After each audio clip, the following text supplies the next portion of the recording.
Sign your veteran up for their honor flight today at gslhonorflight.org, and for HVAC services, aircomfortservice.com. Annie Frey, Ryan Wiggins, Brad Rain. That's us. That's right. Gotta love this American ride. What do you want from me? I'm not America's sweetheart. For goodness sake, kid. Keep your voice down. Your father's listening to the radio. I'm not America's sweetheart. This is the Annie Frey Show on 97.1 FM Talk. Happy Friday. The news, the details of the United States and Iran potential peace deal apparently were leaked out, and then the White House was like, and J.D. Vance was like, nuh-uh, and they corrected the record. But we wanted to bring to you, we're just going to bring to you the facts. There's no pontification here on my part. Ryan, samesies? No, You're not gonna for me. I'm pontificate? going to pontificate like crazy the whole day. But Okay, we'll just do it off air. okay. All right. But we will have Jim Carafano on in 15 minutes from right now to give us his thoughts on this. Good afternoon, Sandra. President Trump says Iran is ready to sign a memorandum of understanding to begin dismantling its nuclear apparatus. But then hours later, Iran fired 2 drones at commercial ships in the Strait of Hormuz, both shot down by U.S. forces. President Trump posting Truth Social this morning, as you mentioned in the introduction. I'll read his full post. It says, the terms that Iran leaked out to the fake news have nothing to do with the terms that we are agreed to in writing. What they said, including their weak and pathetic statement on having a deal, bears no relation to the truth. Very dishonorable people to deal with. With them, there is no such thing as dealing in good faith. Amazing. Also, their totally rebuffed drone attack last night against Indian ships leaving the Hormuz Strait is totally unacceptable. They better get their act together, and fast. Now Iran's foreign minister appearing to respond. He has his act together. Sandra posting, the Islamabad Memorandum of Understanding has never been closer. Pending its finalization, the media should refrain from entering speculation about its content in line with our responsible and transparent approach. All details will be shared with the public in due course. President Trump, again, appeared very optimistic yesterday in the Oval Office. This is a different group. This is a different level. And I think it's, frankly, a smarter level, and it's a level that has reason. And they've all approved the deal. Everybody's approved the deal. President Trump says everyone has approved the deal, both sides. Now, Vice President Vance taking to X, this deal has the potential to remake the region and lead to lasting peace. The president is going to get us a good outcome one way or the other. The vice president also went on in his post on X that there will be no money given to Iran up front. This is performance-based. They have to give up its nuclear stockpile. Sandra? So what he meant to say was Annie, and he didn't. He screwed my name up again. Dang it, I hate it when he does that. I always call you Sandra. It's easy to do. I know. It's the nicest thing you call me. What up, Sandy? Hey. I walk into the studio. Yeah, Oh, I forgot. You're not that other person. I kind of feel like we're going to address this war in Iran crisis through clips from official reports and guests that are smart. Not to say anything about the quality of our ability to cover the story, but I don't know how to cover the story. The only I don't know time what to do. I get sort of excited that maybe something's changing is when the media gets really ramped up about it. I don't even know that it's going to happen. Because you're easy. It's just that, they're really getting excited. Did you say I was easy? Yep. You are so easy. You are so easy. Not in that way. You're easy in most ways. Like an egg. Like, what? Soft? No, I'm over easy. No, I'm over easy. You will do tricks for sugar. I'd do one right now, to be honest with you. Correct. I know. It sounds really good. That's why I have a drawer of sugar, which Hannah, formerly of the Annie Frey Show, now of Y98 Morning fame, this morning, she wanted a bobby pin. I told her, bottom left drawer of my desk, go through my desk. There's nothing there you can't see. And I'm like, oh, wait. Bottom left drawer is Ryan's snack drawer. That's my drawer in your desk. Yeah, that's Ryan's snack drawer. Try the top left. She said she laughed out loud when she opened the bottom left drawer and saw the little Debbie snacks that are in there just for you. Yeah. You hear this? Yep. That's me clapping like a seal. Clapping like a seal. Hey, it's Friday, and we're very excited about it. The YouTube poll for today is centered around, does not the United States play soccer today? Does it? They do. I think so. Of course they do. I heard that. But that's the answer. That's my answer to the poll question. I heard that the United States plays soccer today. Today in U.S. time? That's a trick question. Daylight Standard? It's in the U.S. 8 so. p.m. Central. I do know that.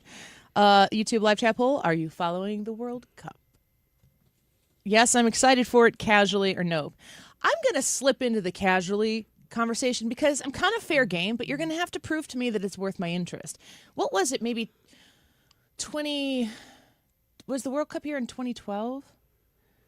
Or not here, but when was the last one? The United States was doing well. Might have been the women. I don't know. I don't remember the outcomes of anything. Wow. Are you in casually or nope? Real close on the line there. Yeah. I'm actually going to vote the line. Yeah, there is a vertical line between casually and nope that Ryan is going to try to vote for. I got into it. I learned the rules. Don't understand them. Don't even like them. But I learned them, but I forgot them. So maybe I'm open to it. I will say 2 World Baseball Classics ago, I don't know. People were kind of poo-pooing the World Baseball Classic I don't know, because people are crabs, probably. And I started watching it, and I was obsessed with it. I was like, we are clearing our schedule to be at home to watch the USA, which is when we played Japan in the championship, and blah, blah, blah. We lost. But it was so exciting. I loved everything about it. There was a lot of USA patriotic pride that existed behind the World Baseball Classic. And if you pair baseball and patriotism together, which you should every time you see a baseball game, I am there for it. And I was excited about it. And so I am open to being acquired by you soccer folks. I know that you are plentiful. I joke that I'm casually nope. But that's only because it's at the moment. The minute the USA starts playing, I actually get kind of into it. And so it has. Do you mean like you're watching it or just like generally speaking? It's both because it just happens to be where I'm at. If I'm somewhere where I'm near a TV, I will glue myself to it to watch the USA play. And actually, once I get into it, I'll watch other nations because I get back into the strategy of the whole game. So I would say casually because I'm not, oh gosh, I can't wait for the World Cup. But I do get pretty plugged into it. We currently have about 40 out the gate votes here on the YouTube poll, and 68% of you are nopes. Oh.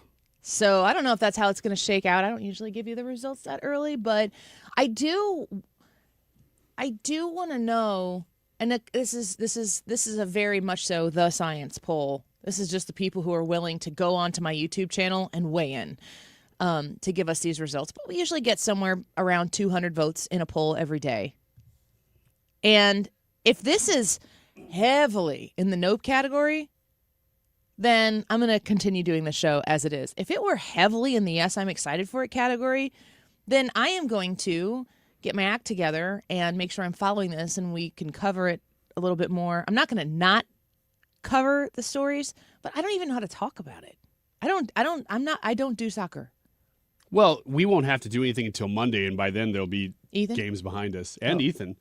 I didn't even think about that. I actually don't think about Ethan almost at all. Okay, Isn't I do. that sad? I miss him. I don't.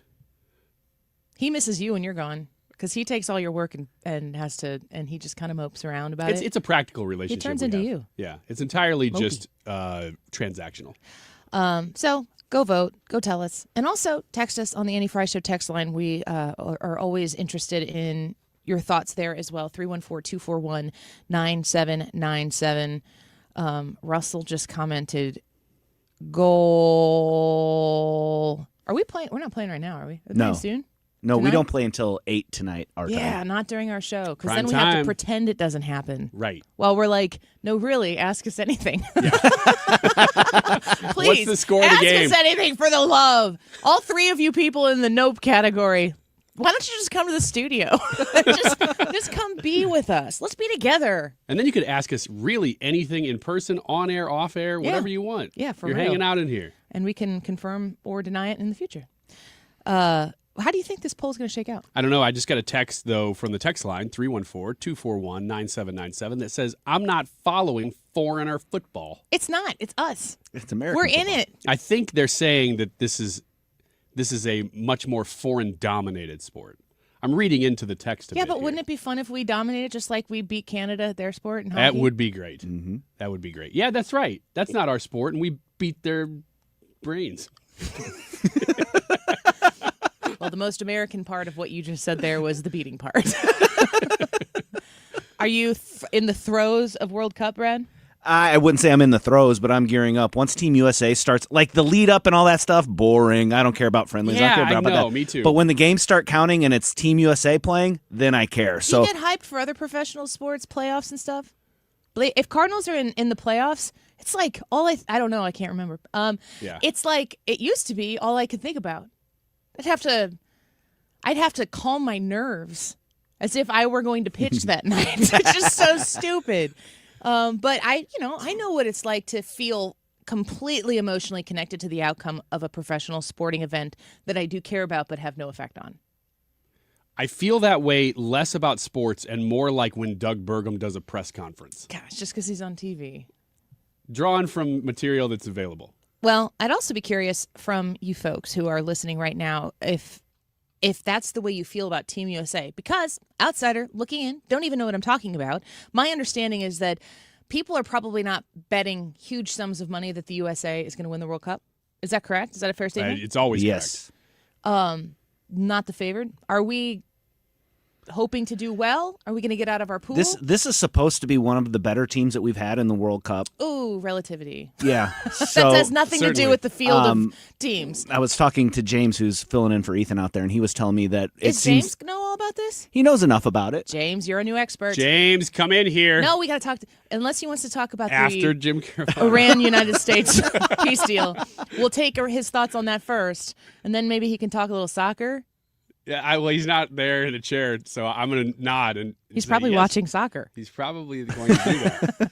Let's take a break here real quick. We do want your thoughts on the World Cup. Let us know how you're feeling about it. Please go vote at the YouTube live chat poll. If you subscribe to the Annie Frey YouTube channel and turn on notifications, you'll get a notification on your phone whenever we go live. That'll take you right to the live chat where the poll is. So you can just do that every day. Register your vote and then get that radio on, get the Odyssey app fired up, and, keep us company right there. Let us know what you think about the World Cup, how invested you are in it at the text line 314-241-9797. When we come back, we are going to get Jim Carafano on the show to talk to us about this peace deal in the making. I'm also going to ask him, what's a novice in the middle of the country to do when not even every day, but within every day, there's a back and forth of peace. Oh, we're bombing again. What's his advice? Jim Carafano next.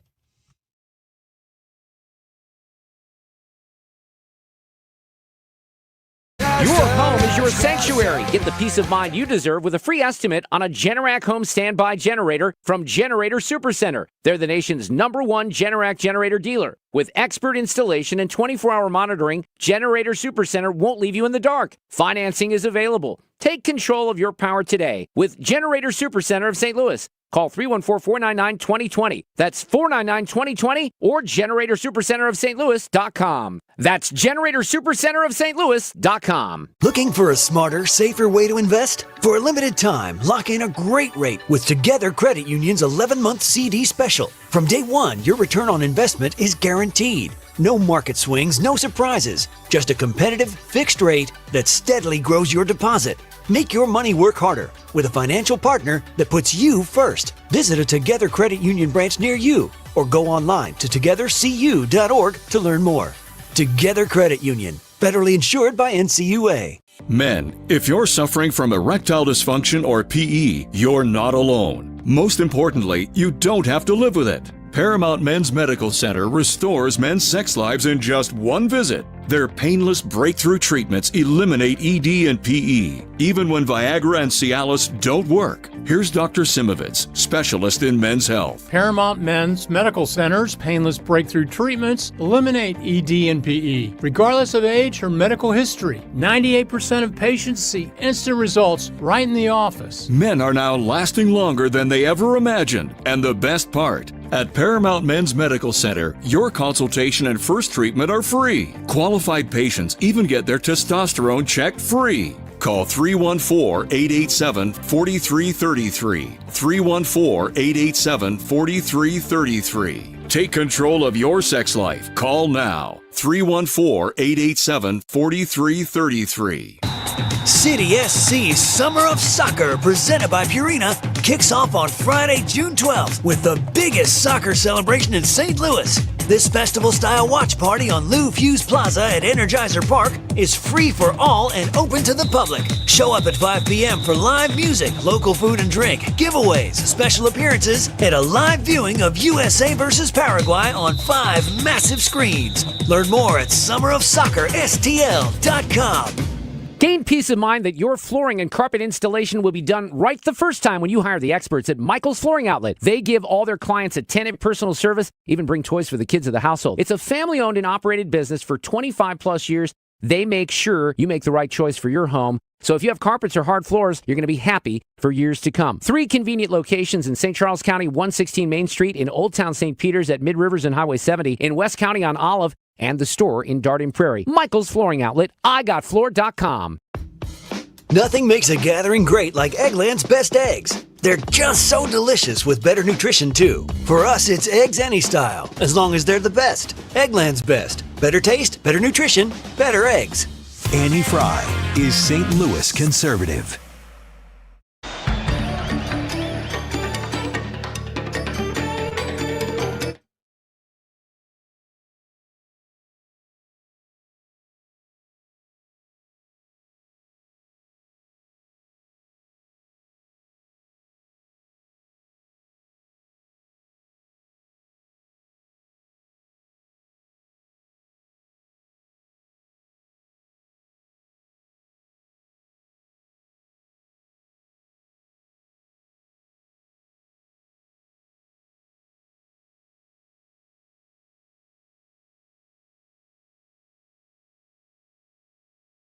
Telling Fox Iran's nuclear material will be destroyed and removed. Its nuclear program will be dismantled. None of their sanctioned money will be released until they carry out the terms of the deal.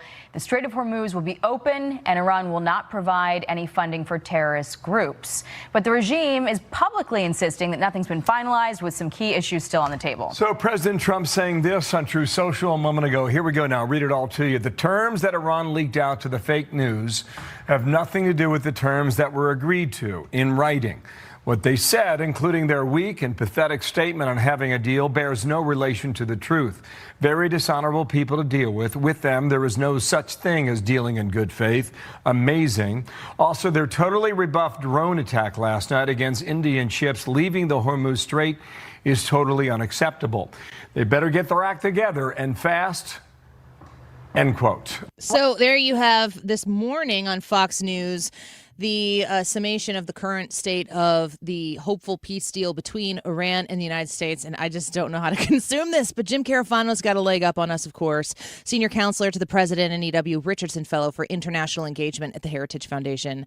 Jim, happy Friday. I need some advice for a novice, somebody who doesn't understand all of these things. How do we consume the back and forth of what's going on in these peace deals?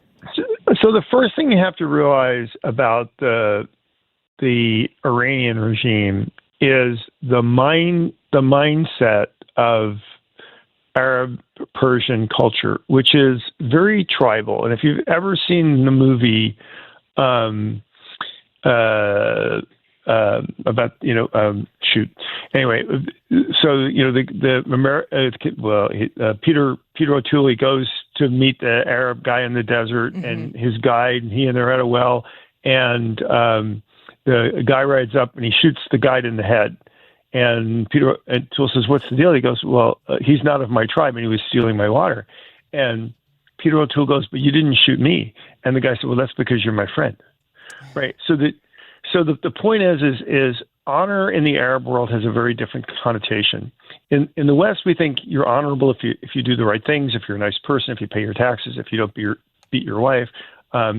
Obviously, you don't qualify as a Senate candidate for Maine, but in the Arab world, you're honorable if you're powerful and if your enemies fear you. So the most humiliating thing for an Arab or a Persian is to appear weak, and therefore, even if they're going to make every compromise, celebrate, they have to appear strong. So this Arab bluster is almost it's something they have to do, right? And so if you said they're saying all this stuff in public, but underneath they're folding like a cheap tent, or cheap suit or whatever, I would say, yeah, that's pretty common, right? Or that they will try to bluster their way out because they can't appear to be weak, right? And so this is the problem that they have is they're getting the living crap kicked out of them by the United States, but somehow they have to try to appear strong, even if it risks getting more attacks from the United States. Remember Saddam Hussein, who had this crazy policy of, I want to pretend like I have a nuclear weapon so the Americans fear me, but I really don't have a nuclear weapon. Right? Even though, like, the more you say I have a nuclear weapon, the more you're, like, making the Americans, like, really nervous. Mm-hmm. But it's all about I can't appear weak. So that, I think, explains a lot about the Iranian position, is you have to appear strong no matter what is going on behind the scenes. So obviously the administration understands this. They understand the difference between what is taking place in actual negotiations versus what kind of things get put out to the public. I would assume that the United States puts things out in the public for intent and purpose to help them however they feel it will help them in negotiations along the way. What's your assessment of how close we actually are to a peace deal? Yesterday, the president said maybe we would sign something this weekend. Well, I think the president was pretty clear. I mean, there's going to be the deal or there's not.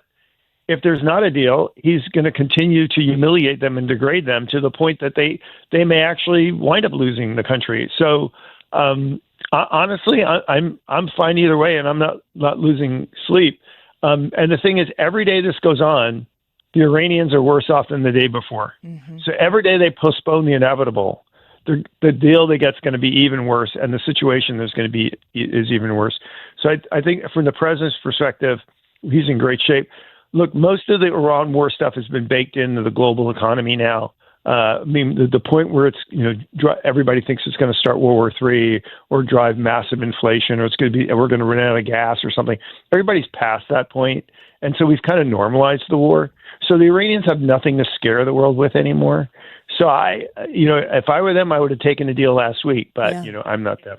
So I don't know, but honestly, I don't think it matters. Jim Carafano speaking with us right now. Talk to me a little bit about the news that came out. I think it was released yesterday that we have been sneaking oil out of the country of Iran. Talk to me about what the administration executed here and why it matters.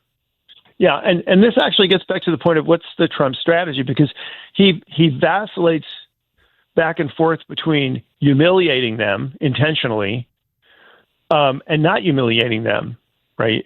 And it's because he is kind of tweaking this to try to get the best response he has. So he didn't publicly state that we were moving oil through the Gulf. And the way we did this is you still have to the straits are very narrow, get that, but you have to see something in order to kill it. And you still, especially at night, you have no visual capability to see a target, which means you either have to have radar or a GPS signal or something. So we've taken out the radars. If you turn off the GPS signal, because normally ships turn on a global signal so people can actually see where the ship is, right? If you turn that off, you can't see the ship. And so what the U.S. has been doing is basically escorting ships through the Gulf at night, and the Iranians haven't been able to shoot at them because they can't see them. Now, we didn't talk about this publicly. Part of that was probably because of operational security, but also part of it was, look, and I know that this strait is not blocked. You could pretend that it's blocked and you're blocking everything else, but we know that's not true. And I don't have to publicly humiliate you about that. But you know what? You don't want to do a deal? I will publicly humiliate about that. And kind of, so we actually already knew this, which is oil is flowing out of the Gulf, not at the levels it was before, but at a significantly increasing level, which means oil flowing out of the Gulf. So this notion of, oh my God, the straits are closed, we're going to have 20% of the world's, oil is off the market. That hasn't been true for actually weeks now. So we're speaking with Jim Carafano right now. I think about what I've heard other experts say. I think you've mentioned this too. The way that President Trump has affected Iran's ability to do business, which is generally through the threat of terror. The big bully on the playground that I guess nobody prior to this has really been willing to go nose to nose with. Long term, their ability to do business and affect outcomes in the Middle East, but across the globe, it seems as though the president is very invested in reshaping their influence across the entire world in every possible facet that he can. How has the Middle East, those neighboring countries to Iran, how have they shifted at all their willingness to do business or to tolerate Iran as they have been acting in the past? Well, I think one is it's definitely established the reputation that the United States is back in the region, and we are calling the shots, and we are the big player, and you have to respect that, and you go against the U.S. at great risk, right? The second is the U.S. is an incredibly dependable partner, and if you want to flourish, you need to get with the game, which is cooperate with the region, cooperate with your allies, cooperate with Israel. And the third is, I really don't have to fear Iran anymore. I have, before people say, oh, I have to do stuff for the Iranians and then I'll do stuff for the Americans because I don't want to make either one happy. It's like the Iranians aren't a factor anymore. And the longer this goes on and the more people see the Iranians are weakened, the more they get that, it's just a pesky neighbor next door. And it's completely reshaping the geopolitics of the region. And it's all Trump. And what's frustrating about Trump is Trump does what he needs to do, as opposed to people want him to do or what they expect him to do. So he's unpredictable, he's unreliable, he doesn't know what he's doing, and none of that's true. It's, Trump is the guy he needs to be to get the thing done. If he needs to be Mr. Nice, if he needs to be Mr. Tough, what he's doing to the Iranians is, while we all sit here in these armchair quarterbacks, either, surrender, make a deal, oh my God, or no, all you can do is invade the country and pave it over. And Trump is doing neither of those things. He has hit the Iranians with a combination of military power, diplomatic isolation, and economic warfare.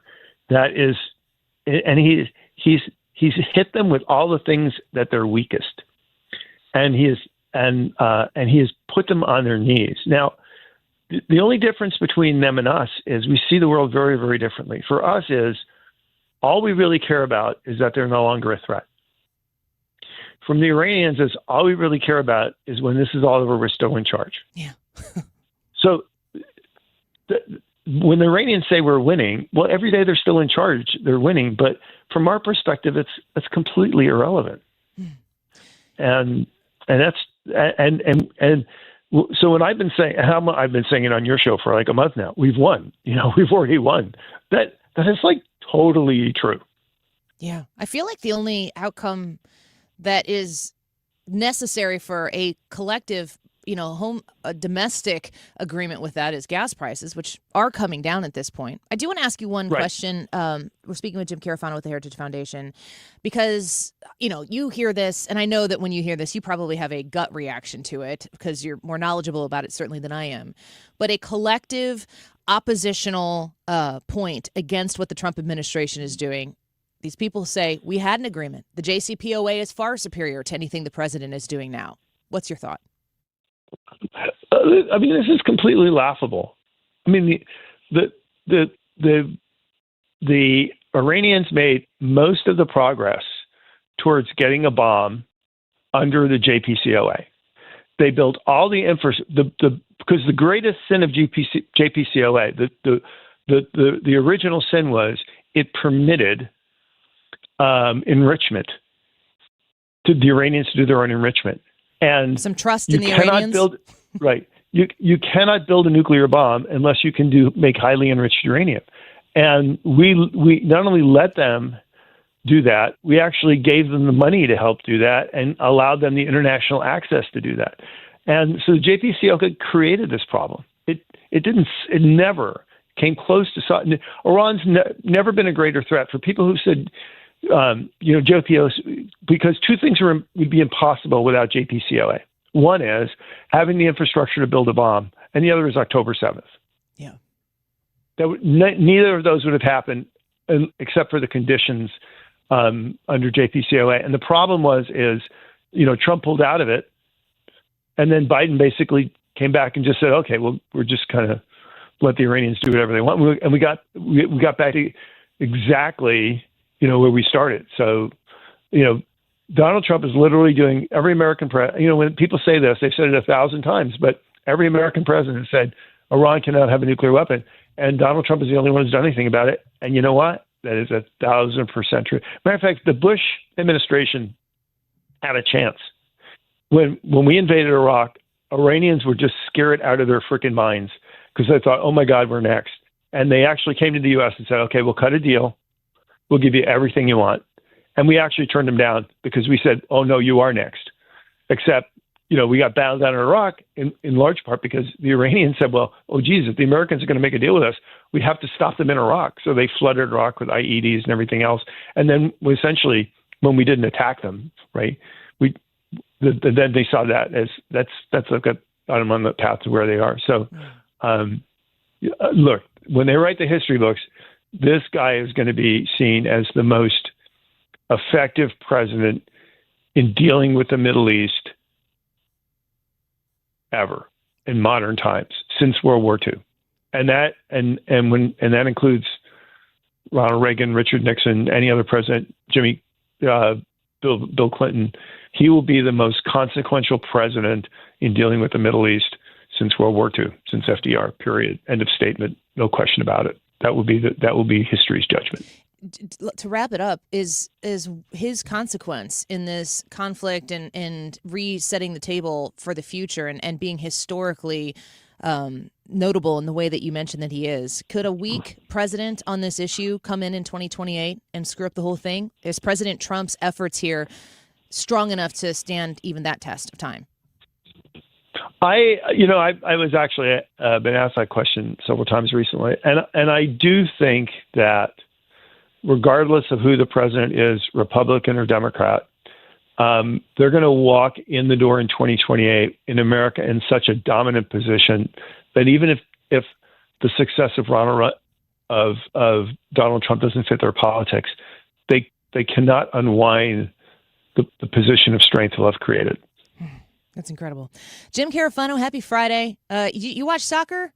You World Cup viewer? I've heard of that. Is that a sport? Yes. I don't know. The rest of the world keeps telling us it is. I'm not really into it. Not really familiar with it. Mm-hmm. Actually, the only thing I have a grandson. He's 5 years old, right? Yep. Everywhere I go in the world, I try to buy him a soccer outfit from that. So he's got like a whole bunch. 30 well, that's incredible. All over the world. So, but that's the extent of my interest in soccer. Is do you have a cool looking soccer uniform in the size for a 5-year-old? And if the answer is yes, then I'm there for it. If not, I'm like, I don't care. Okay. Well, I don't know if I care more than that, but that's pretty cute. I appreciate it. Go USA. Actually, the USA is a pretty good group. It's a decent team, so I'm hoping that we're around a while. So do I. Because that would really make a great. I mean, if the U.S. got into the next round, that would really make things exciting for a lot of people, and I'm all for that. Jim Carafano, thanks for being with us today. It's good to speak with you. All right. Take care. Right, bye-bye. Bye-bye. He is the Senior Counselor to the President and E.W. Richardson Fellow for International Engagement at the Heritage Foundation, Jim Carafano. The YouTube poll, I'm asking you what I just asked Jim there. Are you following the World Cup? Go vote in the YouTube poll and text us at 314-241-9797. Back in a minute.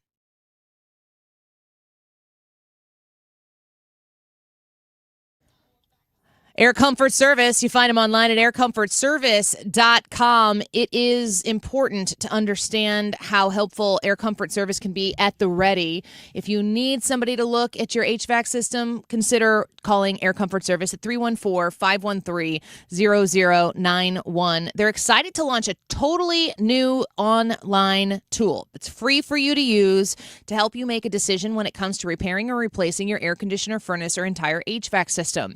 I recently had to, in the last few years, call them out to our house because our furnace was not blowing warm. It was the day after Christmas or a couple days after Christmas. And we did get options from them. Here's what it would cost to fix the furnace. Here's what it would cost to replace it. This furnace was like 24 years old. We replaced it.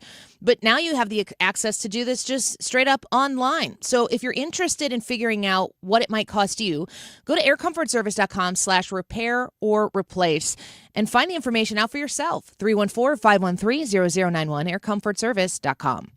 Here's a World Soccer Championship recap. Brought to you by Lowe's. Members get more at Lowe's. And by the first ever Infiniti QX65. Mexico was dominant in a 2-0 win over South Africa to open the tournament. Mexico outshooting South Africa 16-3, getting a goal 9 minutes in and never looking back. The match featured an unusual 3 red cards, 2 to South Africa. I'm Mike Conti. Diabetes, high blood pressure, anxiety meds, everyone's on them. If you're a 50-year-old male, maybe a bit porky, and you may even have type 2 diabetes, $1 million of term insurance may only cost you about $200 a month. Call Term Provider. Speak with Big Lou at 800-777-1979. Big Lou will find a term life policy for you even if you have type 2 diabetes, are overweight, or have high blood pressure. Term Provider has helped thousands of people like you who think they can't afford term life insurance. To buy $1 million of affordable term life for you, all you need to do is call Big Lou at 800-777-1979. Lou will make sure the scales are tipped in your favor. Call 800-777-1979. Big Lou will answer your call and work to fit you into a term life policy that you can afford. Remember, Big Lou's like you. He's on meds, too. Call 800-777-1979. 800-777-1979. We ask you a question every day. It's called the YouTube live chat poll, where you can vote on this question today. Are you following the World Cup? Yes, I'm excited for it, casually, or nope. And you can also text in your answers or leave a comment on our stream, 314-241-9797. This person says yes on the World Cup. As a 65-year-old woman in a rural area, go USA. My shrine is set up. You can also text in. Is that a thing? A shrine? I guess a fan of anything might have something of that nature set up. 12:40 right now. This time check is sponsored by Jerry Kelly Heating, Air Conditioning, Electrical, and Plumbing. It's time for a $98 AC tune-up. 2026 is a big year for America, and we'll be here with you, celebrating every step of the way. Happy birthday, America, in 2026.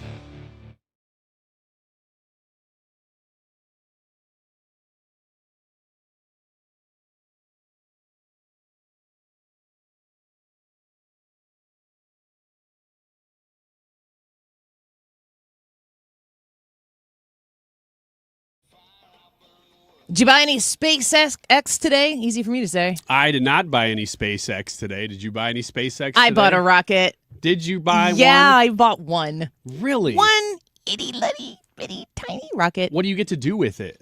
Go to the moon. Really? Yeah. Really? Really. I think that this seems far-fetched. Well, you wouldn't know because you haven't purchased it. There are reports that with the the IPO of Elon Musk's SpaceX that went live today. Jump in and get in the party, guys. Elon Musk becomes the world's first trillionaire. No way, really? Oh, that's major news. According to the New York Times, Mr. Musk's rocket, thank you, and satellite maker opened at $150 per share, up 11% from its IPO price, and then shot to well over 20%. I'm just sitting here. I've got one inaugural share, one inaugural little rocket of mine, and I got the ticker open here, and I'm watching it tick. Pretty pumped about it. Are you a millionaire yet? Close. When I sell that rocket. So it's going up like a rocket, you could say. Yeah, I hope it doesn't blow up. I hope so, too. SpaceX rockets don't blow up. If you do end up going up into space, you will be like Gayle King. That's not really my jam. I know that I did fly with the Blue Angels. That's one of the most incredible experiences of my life, out-of-body experience. never would have requested the opportunity to do that, but was presented with the possibility to do that. And even when 2 years ago, when the people putting together the Spirit of St. Louis Air Show came to me and said, we'd like you to consider doing this. We'd like to consider you doing this. I spent 3 months training for it, knowing that I might not end up it wasn't a guaranteed thing. So like worst case scenario, I trained for 3 months and I'm feeling pretty good about myself. But then, and the whole time I was thinking to myself, I really hope they don't pick me. And then they did. And then it got real. And then I did it. And it's incredible. And I remember after the fact being like, I don't ever want to do that again. But now I'm like, I'd probably do that again. Maybe. I don't know. I think you probably so you've established yourself as somebody who can do it. On your next flight, I just you don't. should reach over and pull the steering wheel back a little bit and see if you can get into actual space. On the break, we'll just talk about how planes work.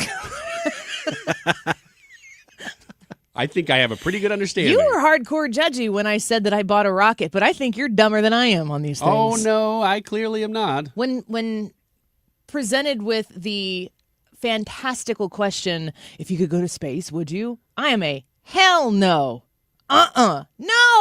No. You're crazy. No. You would go? I would go, and I would go to the moon, and I would see what it was made of. And No, if it you was wouldn't. cheese, No. I'd bring some back in a fridge, though. It's like malpractice to put somebody on a rocket who thinks they're going to check to see if the moon is made of cheese. I need to know, and I don't believe, oh, yeah, we've been to the moon. It's not made of cheese. Yeah, right. I don't believe it. I need to know for myself. What if you get there and it's not made of cheese, but it just smells bad? Then what, Annie? I don't have any possible answer to your dumb question. There's not even any way I can make that funnier because we are off the reservation. Get your act together. Go eat an oatmeal cream pie and clear your head. No, this is what we're supposed to I got do. a box of double-deckers in there. Oatmeal cream pies.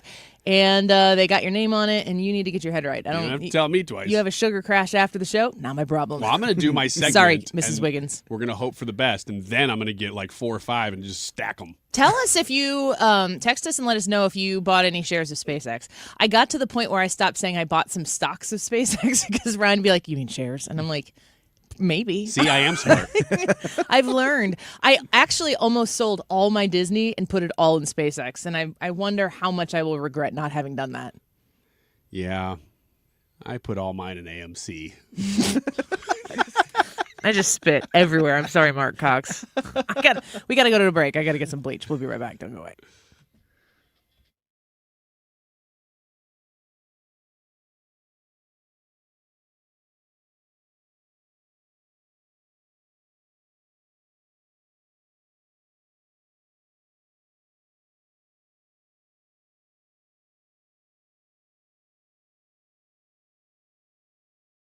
Hey, St. Louis, this is Brian Kilmeade. You know, I always have a great time when I visit you guys, and I'm coming back this November. So join me, Brian Kilmeade, by getting tickets for the show at The Factory at 971talk.com/events.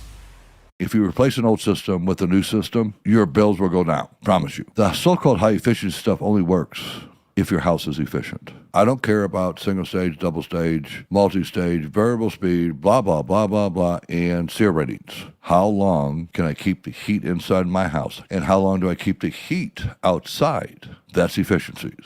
If you want an air conditioner that will cool your house in the heat of the day, and you want a furnace that will heat your house in the coldest of days, or you need a new furnace or air conditioner, you want common sense approach, no pressures, and, you know, just the probably, I would have to say, with no bias, the best company I've ever seen. Are you ready?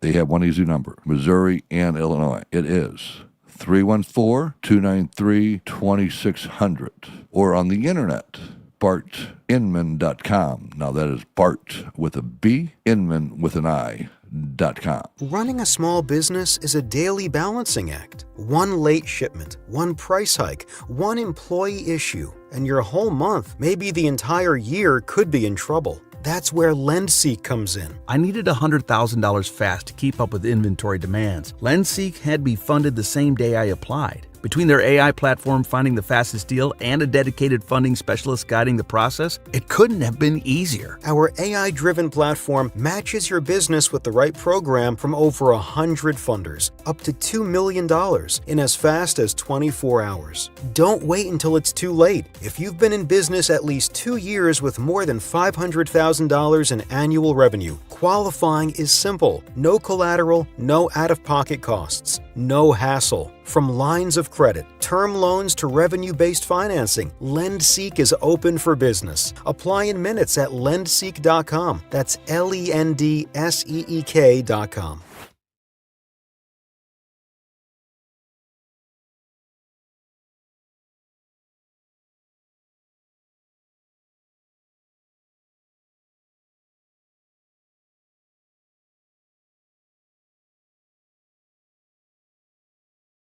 Wiggins. Oh, Wiggins. The bee or not the bee. A series of stories, some of which are real, some of which are from the Babylon Bee, making them fake. I will read the headlines. Tell me which ones are real, which ones are fake. The first headline reads thus. After mail-in ballots tallied, Joe Biden wins L.A. mayor race with 81 million votes. You put him in the wrong box, George! B? It's just some that they had left over. Yeah. This is the extra 81 million they didn't use in 2020. They went to the storage facility. They're like, get the red box with the blue stripe. Put them in a burn bag.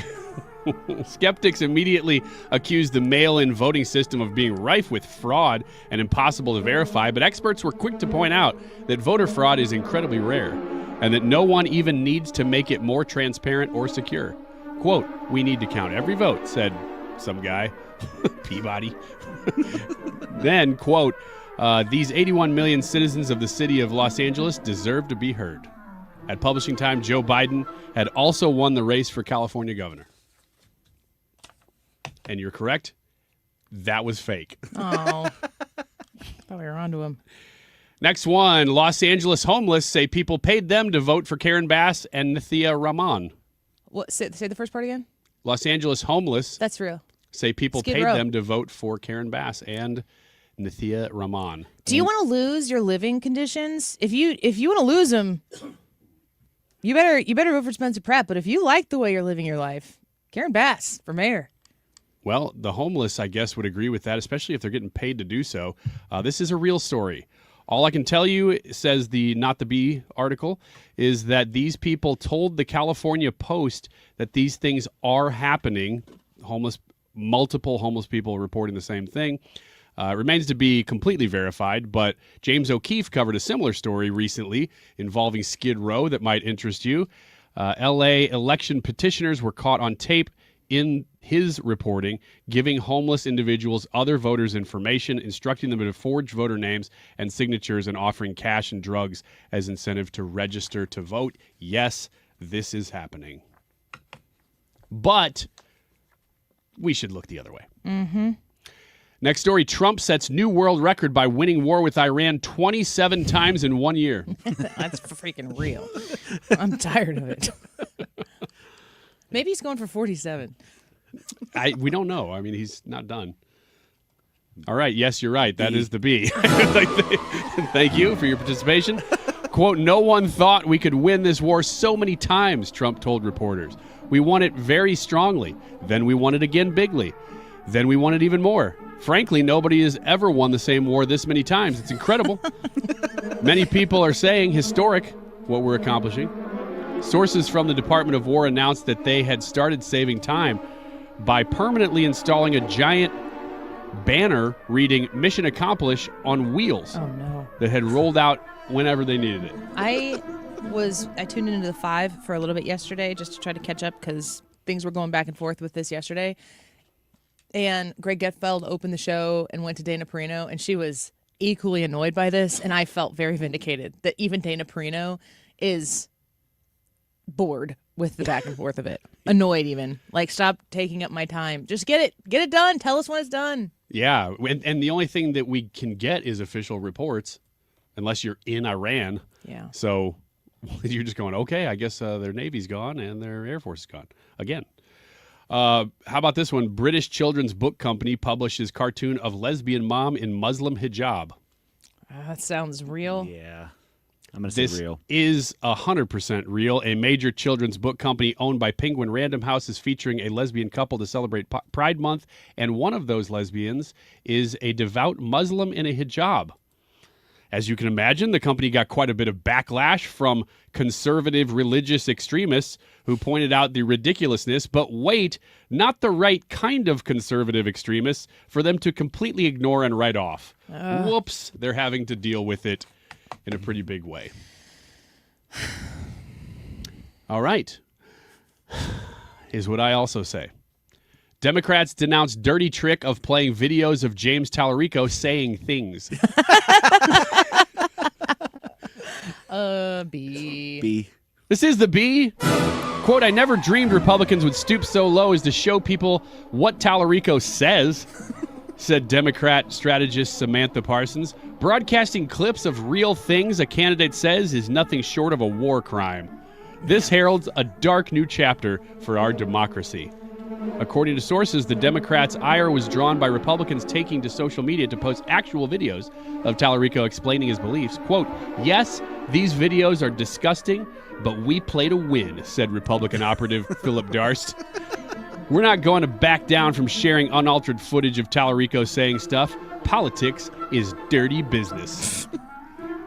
I wonder what the Democrat Party or the children who are being raised right now, where the younger men are leaning much more heavily into being conservative. This is how this is going to go. These young men are going to seek out women who want a similar lifestyle to them, obviously, because that's how these things work. They're going to build families.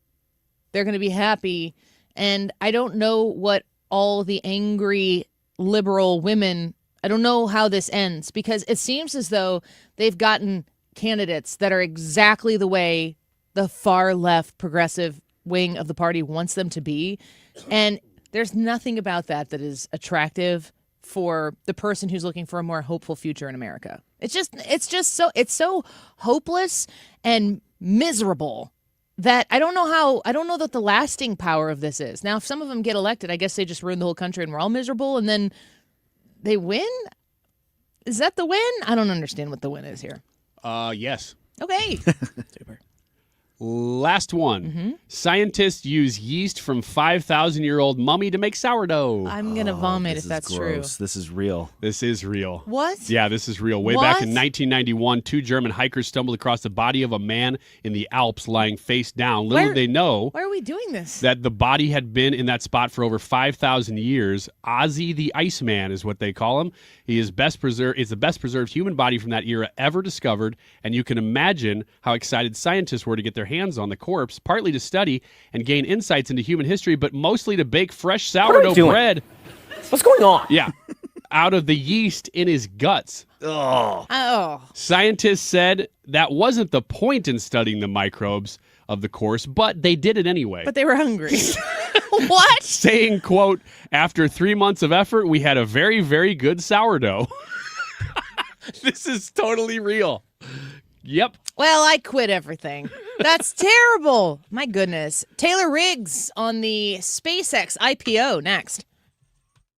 Hey, it's Mark Reardon for the Doctors at Ophthalmology Associates. We call them the Doctors because they've treated more than 250 doctors, more than any other practice in St. Louis. So if you're looking for the best doctors for your best vision, it's Ophthalmology Associates. Doctors Greg Birdie, Ranjan Malhotra, Robert Brusati, and Andy Royer. Doctors Birdie and Malhotra are cornea surgeons and experts in the diagnosis and treatment of diseases of the eye. I had an eye disease when I was younger. It left me with a silicone buckle around my right eye, so I put my trust in Ophthalmology Associates to take care of my annual checkups. Maybe you're experiencing dry eye, allergy eyes. They can help. They can help with cataracts, macular degeneration, glaucoma, and LASIK surgeries. And if you're looking for the best eye care, it's Ophthalmology Associates. Make an appointment today by calling 314-966-5000 or online at youridoc.com. They have a great office location just west of 270 on Manchester Road. Again, the phone number, 314-966-5000. The website, youridoc.com. Ophthalmology Associates. Stewart's American Mortgage, 314-324-4440. You've been hearing me talk about the bagel loan. You've been hearing me talk about how you have no dollars in closing costs for a really long time. But now you are actually in a position to make a new home purchase. And he has something incredible for you. So yes, I've said this phone number many times before. Yes, I've told you to Google the bagel loan. But now that you are the person who is thinking, I think we're going to have to make an offer and we want to be the most competitive buyer and we need to get pre-approved. We've seen the house we want.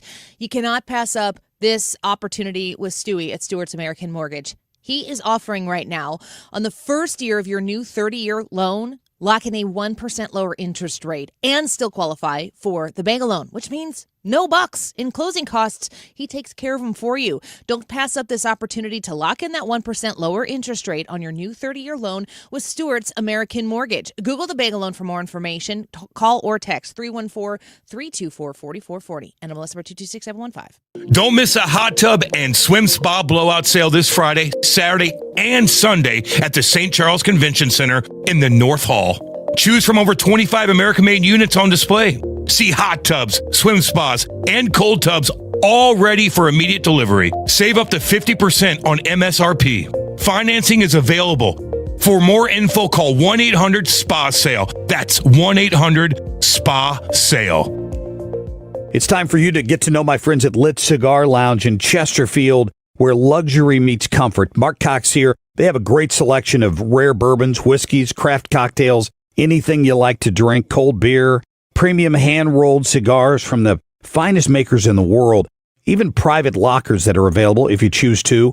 Perfect for date nights or business meetings, and live music every Friday night. Family owned and operated. Check them out in Chesterfield at the District. It's litstl.com. KFTK FM Florissant from the Kaufman Townsley St. Louis's Injury Lawyers Studio. Call 314-777-7777. That's 314-777-7777. An active shooter situation and standoff is over in West Texas. I'm Chris Foster, Fox News. At least 2 people are dead now, including the suspect who barricaded himself inside a veterinary hospital building. 9 people are hospitalized. The shooter is now dead. The information we lack right now is what killed that shooter. Was it a self-inflicted gunshot wound, or was it something that law enforcement did, or something of that nature? We do know that it happened about 4 miles southwest of the Odessa Memorial Hospital, Midland Memorial Hospital, and that puts it about smack dab between Midland, Odessa. 11 people were shot. Mayor Lori Blong says 1 person was dead on the scene. 4 people have undergone surgery. 5 people are in stable condition now at Midland Memorial Hospital. That's 9 people who were treated and went to Midland Memorial. Fox's Mike Tobin. Both sides indicate that a deal to end the U.S.-Iran conflict is close. President Trump earlier today complained that what was being leaked from Iran's side about the deal was different than the actual agreement. He called negotiators dishonorable. But Pakistan's prime minister, who's been mediating all this, now says a final agreed-upon peace deal has been reached. The text has been agreed to after ongoing mediation efforts, with Islamabad now working with both sides to move toward final implementation. There are 3 Trump-related court rulings today. A judge in D.C. upholds a court order that President Trump's name be removed from a Kennedy Center by today, denying a request to put that order on hold pending appeal. Another judge in D.C. refuses to stop a UFC event scheduled at the White House on Sunday. And a judge in Virginia is extending a block on the Justice Department's plan to establish a fund meant to compensate people claiming to have been politically prosecuted. The court order comes as acting U.S. Attorney General Todd Blanche tells Congress the White House will not proceed with what's been called the anti-weaponization fund, following strong bipartisan backlash. But that judge wants assurances. That was Fox's Evan Brown reporting. America's listening to Fox News. Please be advised. You may want to stop eating the following foods immediately: broccoli, kale, bean sprouts, blueberries, quinoa, spinach. Wait, what? I thought those were good for me. Turns out, not for everyone. Because what's healthy for one person can cause inflammation for another. And the only way to really know what your body needs is to listen to it. Listen how? That's where Viome comes in. Viome is a simple, at-home gut health test that looks at your body's real-time biology using RNA to understand what's happening inside you right now. When your results come in, you'll learn exactly which foods to eat, which to avoid, and which supplements are right for you. all based on the world's largest RNA-based human biology database and thousands of clinical research studies. And many people who use Viome report more energy, better digestion, and a better mood within months. So stop guessing. Start knowing. Learn more at Viome.com/gut. V as in Victor, IOME.com/GUT. And use coupon code GUTHEALTH50 to save $50 off your purchase. Viome. Trust your Air Comfort Service, heating, cooling, and insulation. Weather. The temperature seesaw definitely in place with lots of sunshine this afternoon, dropping humidity, and 85 for the high. Tonight, clear skies, upper 70s this evening, 66 for the low. Then Saturday, partly sunny with scattered showers and thunderstorms developing in the afternoon, 86. Unsettled Saturday night, Sunday, partly sunny, strong northwest flow, and 79. This is 97.1 FM Talk. Chief Meteorologist Dave Murray. The Annie Frey Show is sponsored by Air Comfort Service Heating, Cooling, and Insulation. Air Comfort Service is celebrating 56 years of residential and commercial service, maintenance and installation, and heating and cooling systems. Get in your comfort zone. AirComfortService.com. Annie Frey, Ryan Wiggins, Brad Range. That's us. That's right. Gotta love this American ride. What do you want from me? I'm not America's sweetheart. For the sake, kid, keep your voice down. Your father's listening to the radio.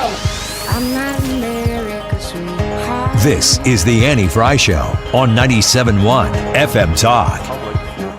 It was the largest IPO that ever. And let me tell you, if people had told me this was going to happen, I was like, man, you must be smoking some really good crack. Because I think this company's going to fail. I mean, I gave SpaceX less than a 10% chance of succeeding at all, to be clear. In fact, I told people this. I said, look, we're probably going to fail, but we should give it a try, because if we don't, if there's not a new company that enters space, we will never be a truly spacefaring civilization. The other aerospace companies, they built good rockets and everything. They were simply not pursuing the technology that's necessary to make life multiplanetary, to make Star Trek, to make the exciting science futures that we've read about. So there you have Elon Musk discussing SpaceX going public, and it has happened today. And I read several headlines that said that we now have our first trillionaire, and that's Taylor Riggs, everybody. Just kidding. Taylor Riggs, co-host of the Big Money Show on Fox Business. Taylor, you've probably been covering this leading up to this day, and Elon Musk now a trillionaire? Is that actually true? Yes, it is. Well, on paper, right? Sure. And you can lose it all tomorrow because you're never a trillionaire until you sell. Yeah. But I have so many thoughts on this. First of all, good for him. This is incredible. This is a South African immigrant who came here, did PayPal, invested every last dime of his 20 or whatever years ago into SpaceX. 2006, he's like thinking there's problems. 2008, this guy almost goes bankrupt. The company almost goes bankrupt. They're down to like the third launch. His final pennies in this. If this doesn't work, the whole thing goes belly up. And it works because there's incredible engineering. And this is the American dream. This is the story of only in America, only with the power of capitalism behind you, only because he was a small, nimble company. We had a employee number one on the program yesterday who said he came from a big space company and it was full of bureaucracy and no one was excited, and came to SpaceX where it was nimble and hard work and it was tough and they were sweating and there were tears, but they made this massive, big dream come true. And so I think we'll talk about the price in a minute, but what I want to celebrate today is capitalism, excitement, hope. There are reports that cafeteria workers didn't get paid a salary. They took shares in the company. And the janitor and the cafeteria workers are millionaires today. That's so cool. That's what I love about this. And Elizabeth Warren wants to block the IPO because she thinks it's overvalued, because she doesn't want the cafeteria worker to become a millionaire. Because then that cafeteria worker might believe in capitalism and won't believe in big government socialism and what she's peddling. So I love this story. Now, we could talk, is the shares overvalued or are they undervalued? It's a $2 trillion company. There's a lot of hope and dream. The prospectus says it's a lot about, frankly, rockets. The AI thing is going to be a big lift. They're behind in AI. Is it worth $170 a share? Is it worth $150? Is it worth $135? I don't know. I'm of the belief that everyone has to look and do their own due diligence and their own research. Typically, do these IPOs fall after they go public? Yes. Probably a year later, they generally underperformed in where they do on IPO day.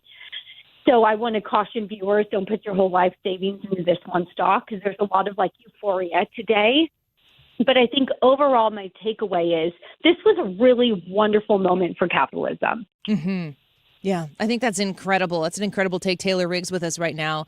I don't know how much in depth you can go on this, but SpaceX, like you said, a lot of people just think Elon Musk rockets. Is there more that's wrapped up in the SpaceX, the Space Exploration Technologies Corp that you can talk to us about? Yeah, so here's the problem. SpaceX owns XAI, which is their AI chatbot, like their AI platform. Mm-hmm. They also own X, which you probably know is Twitter. I think they also own Solar City. So they're sort of people are calling this kind of like a hodgepodge of companies. But what he's done is paved the way for, I think, what the market's also betting in a couple years, he'll merge it with Tesla. So then SpaceX is now, if they take out Tesla, rockets to carry the data centers to power AI into space, which then will power XAI, his company, and then will power robotics, which is what Tesla's going to be in. So if you think about SpaceX as this vertically integrated AI stack, I think that's what people are betting on. Now, are we having humanoid robots tomorrow? No, and that's right now Tesla. But I think SpaceX is going to be trying to figure out. Starlink is very successful, but the cash burn on going into space is going to be funding a lot of the AI build out that they're behind on. Okay. Here's an interesting point. They have a massive Colossus One data center. They're renting it out. Get this. $900 million a month to Google and $1.25 billion a month to Anthropic. So people are thinking, great. I mean, they're pulling in tons of money in monthly revenue just by renting out these data centers. But long term, if you want to compete with Google and you want to compete with Anthropic, you can't be renting out your data centers to your competitors. Right. You should be using the data for your own AI. So I think, again, short term, there's some good revenue issues. I think long term, people are still trying to figure out where does XAI figure out in this whole AI narrative when, frankly, Grok is behind when you look at some of the other large language models that you and I probably use every day. Mm-hmm. Yeah, I do use multiple ones because they're good at different things, and being able to implement them into. I know a lot of people are very apprehensive about it. Taylor, your opinion on it? If it's not going away, right? No, and not when Anthropic and OpenAI are also both going to IPO this year with at least $1 trillion valuation. Yeah, it's the so future. I think people are trying to figure out. There's a lot of hope in SpaceX right now. But NVIDIA just came out and they said Marvell Technologies is the next $1 trillion company because they're part of sort of, again, the picks and shovels of how you make AI. Marvell was a $250 billion company, but Jensen Huang of NVIDIA says it's the next trillion company. So I think everyone right now is just trying to figure out what are these companies worth? And there's a lot of this feels like .com 2000 bubble popping. Mm-hmm. I understand those fears, given we kind of all lived through that and it wasn't fun and the NASDAQ fell 80%. And I do not want to say this time is different because that's what gets us all into trouble. But if you think AI is real and there's real money and there's real profit, then it doesn't feel like the bubble could pop. Air could come out of the bubble, it could deflate a little, but I don't see this thing popping when these are things you and I use every single day. You just heard healthcare companies say that we're going to use AI to help speed up treatments for cancer. I'm going to a mammogram and they're asking me if I want to have AI look at it and do a second once over.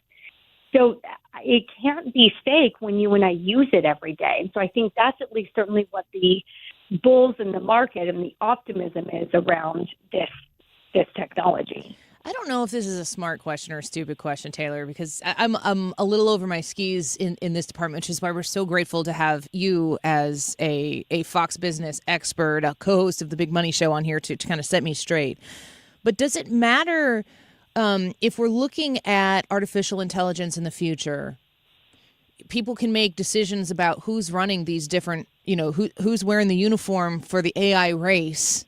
If people look at who the heads of these different companies are, and if they trust one over the other, does investing in that, the person that you trust who's leading the charge on that, does that make a difference?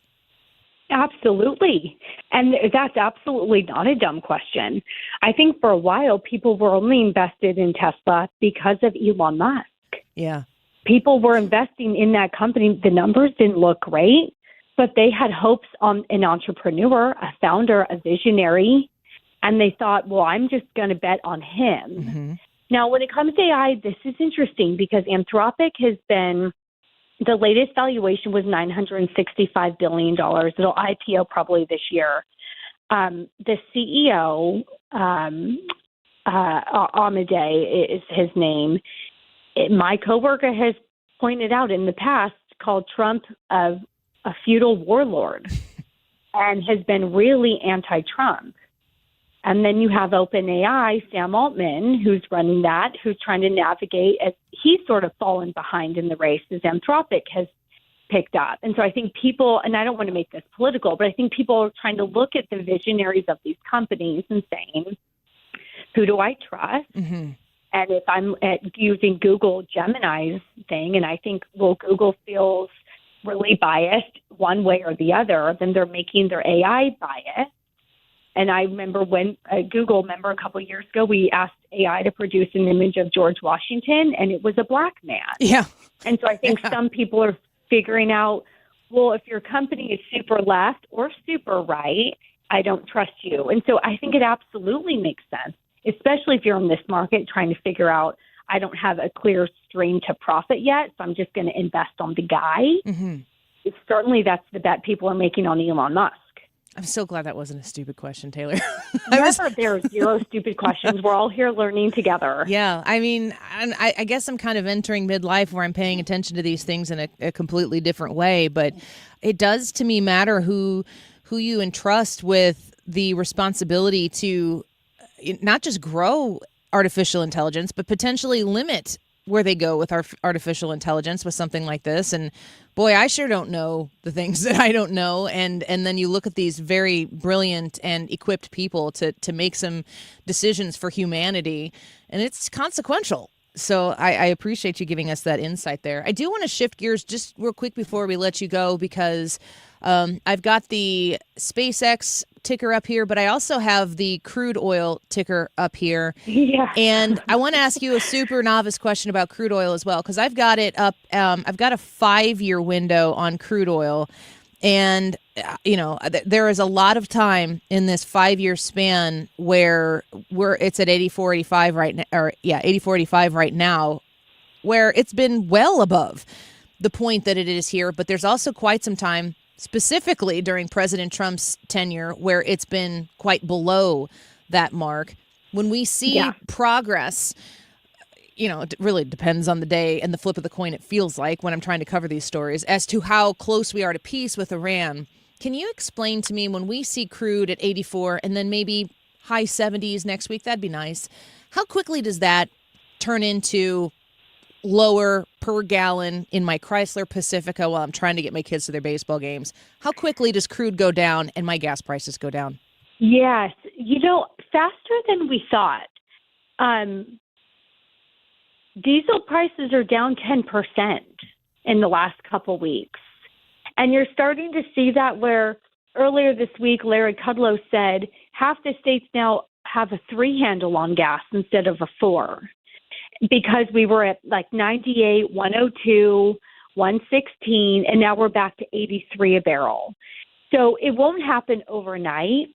And a lot of the gas stations, the nice thing is when there's gas stations on every corner, they don't want to be the one to raise too much because then you know that you'll just go to the guy on the next corner. Mm-hmm. Now, they'll be slow to do that on the way down because they're probably going to try to they've probably been losing some money. They're probably going to try to make up that money, not drop prices too quickly. But it'll come down faster than we think. I thought by the time we opened up the Strait of Hormuz, it would still take a couple months. But when the president came out and said that they've been sneaking out 100 million barrels of oil in the last month and not telling anyone, I couldn't figure out. I'm like, why isn't oil at 120? Mm-hmm. Why isn't crude at 150? I can't figure this out. Why are we at 85? Now we know why. Because they've been flooding the market with this secret stuff and just not telling us or telling Iran what they were doing. Man. So as long as they keep doing that, and again, we've heard deals, news today that there's a deal, and we've heard that before, so we'll see. But the market is responding and thinking this thing is more open than we thought it was. And even if Iran says the strait's closed, the U.S. is sneaking out oil, non-Iranian oil, and getting it out to the market. So then, Taylor, if that's been happening and the president has been helping make this possible through our advances leading up to this point, if hopefully when this never been closer to a deal actually turns into a public deal, and then I don't know, I guess it would have to stay that way because it could always go back, it feels like. Do you feel like President Trump says that oil is going to plummet and gas prices are going to plummet immediately? Is that an accurate depiction of what will happen? Sounds like it. On the global market, I know it's a hard question. I don't think immediately. Okay. I think you'll respond. It depends on how much output we're getting again from Venezuela. You have the market will be flooded with a lot of crude the minute this thing opens. But then you have to look at demand. Like, is China going to be buying more oil because they've sort of been hoarding it and not been buying, and so they're easing the pressure? It all comes down to supply and demand. Yes, I do think that oil will come down. Is it going to 50 or 60 again? I don't know, but it could go to high 60s or 70s. Absolutely. If we're already at 83, it could easily go down into the 70s. And then price at the pump will come down as well. So again, that's not a good, clear, straight answer. I think here's how I'm thinking about this. Iran says we're going to screw you, American consumers, and shut this Strait of Hormuz. The longer they do that, they're making a bet that we're going to revolt and throw the president out in the midterms in the fall. But the longer they use the strait as their one and only final chokehold, the more that the rest of the world long-term is figuring out how to never use the Strait of Hormuz again. Yeah. So they've closed this, and they make 20% of the world's oil goes through that route. But the longer that they hold this over our head, the more that we are talking to all of these other countries, and we're now the world's largest exporter because they know that they can't rely on them anymore. So I'm assuming 5 years from now, instead of 20% of the world's crude exports going through the strait, that number might be 10% or 8%. Just like COVID, when we redid all of our supply chains, every business, every country, every company is saying, how do I avoid the strait for the rest of my life? I don't want to do this again. How consequential was it for us to go through the Venezuela ordeal to alleviate the pressures. I mean, that had to have been a thought, I would assume, in preceding what we're doing in Iran for that oil Which is purpose. why they did that first and Iran second. Yeah, they're so smart. It's to try to bring up Venezuelan oil as fast as they can before Iran would shut it down. And also, when we're doing capitalism versus communism, we try to bring Venezuela to our side, maybe Cuba to our side. China and Iran look increasingly alone. Oh, this is a good Friday conversation, Taylor Riggs. I appreciate you being here with us. Real quick before we let you go, we'll ask you about the topic everyone's talking about. Do you follow the World Cup at all, you soccer person?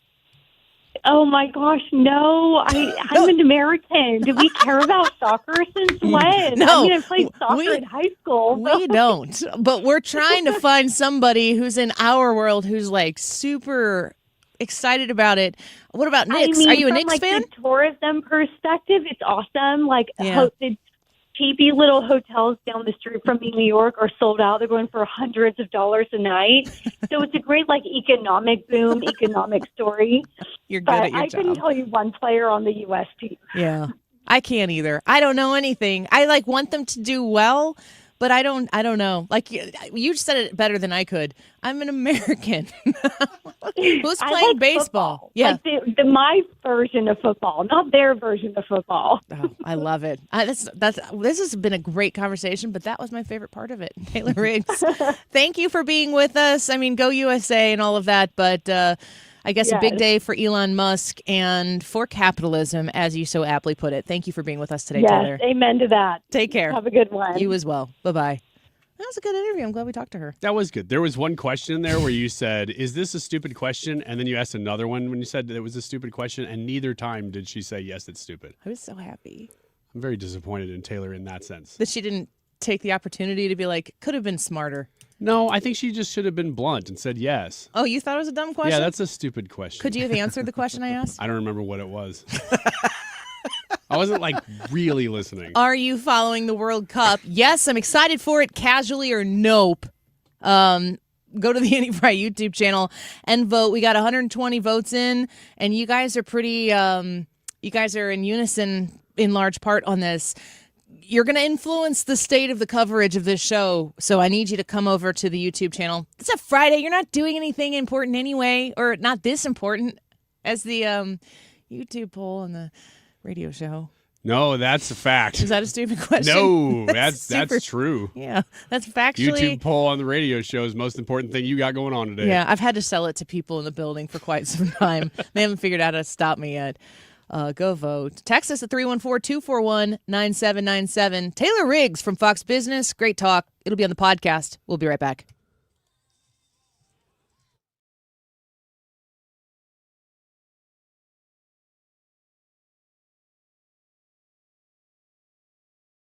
According to MasterCard, nearly half of small businesses have been a victim of a cyber attack. As cybercrime escalates, ThrottleNet is calling on businesses to strengthen their security posture by taking a free online IT security audit right from your desk. This 3-minute online assessment provides an immediate score to see security gaps and vulnerabilities in your network. For 26 years, ThrottleNet has supported your business IT everything right here in St. Louis. In fact, no client...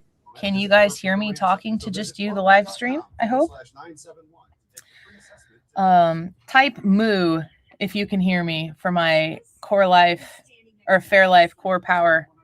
Can somebody hit me with a moo on the live chat? Anybody? Bueller. Oh, FR2U. Thank you. Moo. Lots of moos. This is just a private conversation between us girls here. There's this thing, you and me, Ryan. There's this thing, if you click the mute button on your StreamYard, they can hear you talk to if you so choose. On YouTube, and it's called hype points. And I don't know what it is. I don't understand it, just kind of like I don't understand the market. But I'm learning and I'm trying. But if you give us your hype points on YouTube, YouTube's like, oh, people like this. Now, we get tons of comments every day. We get votes in the poll. Your thumbs up helps a ton. But the hype points is something that really thrusts us into YouTube's algorithm as worthwhile. And I'm always trying to learn more about it. And YouTube's always changing, moving the goalposts. So if you go, I think on my phone app, it's usually where the comments are on the YouTube app, it usually gives you like a horizontal menu that you can scroll through, and sometimes there are hype points there. So if you have hype points to give, this might take a little extra effort on your part, but it would be hugely, hugely helpful to the channel, the YouTube channel. We're trying to grow it and be present here. It helps us get big guests too, because we can turn around a lot of content there for them when they're with us. So back to the show, but thanks for listening, and hype us up just vocally to your computer or through hype points on YouTube. Today in the Credit Karma app. You're listening to the Annie Frey Show. 97.1 FM Talk, St. Louis Conservative.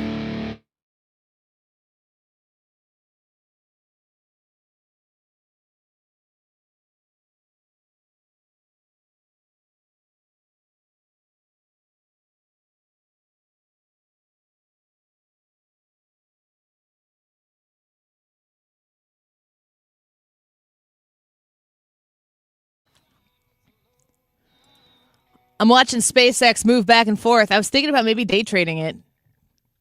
Do I just sell it if it's up and then I just make my $10? Yeah, that's how you do it. Then you buy some more when it's back down. Right. Is it going up and down, or is it just going up? I'm still up on it. I think I don't know. I can talk about this, right? There's no reason I why don't have any idea. Again, I know very little.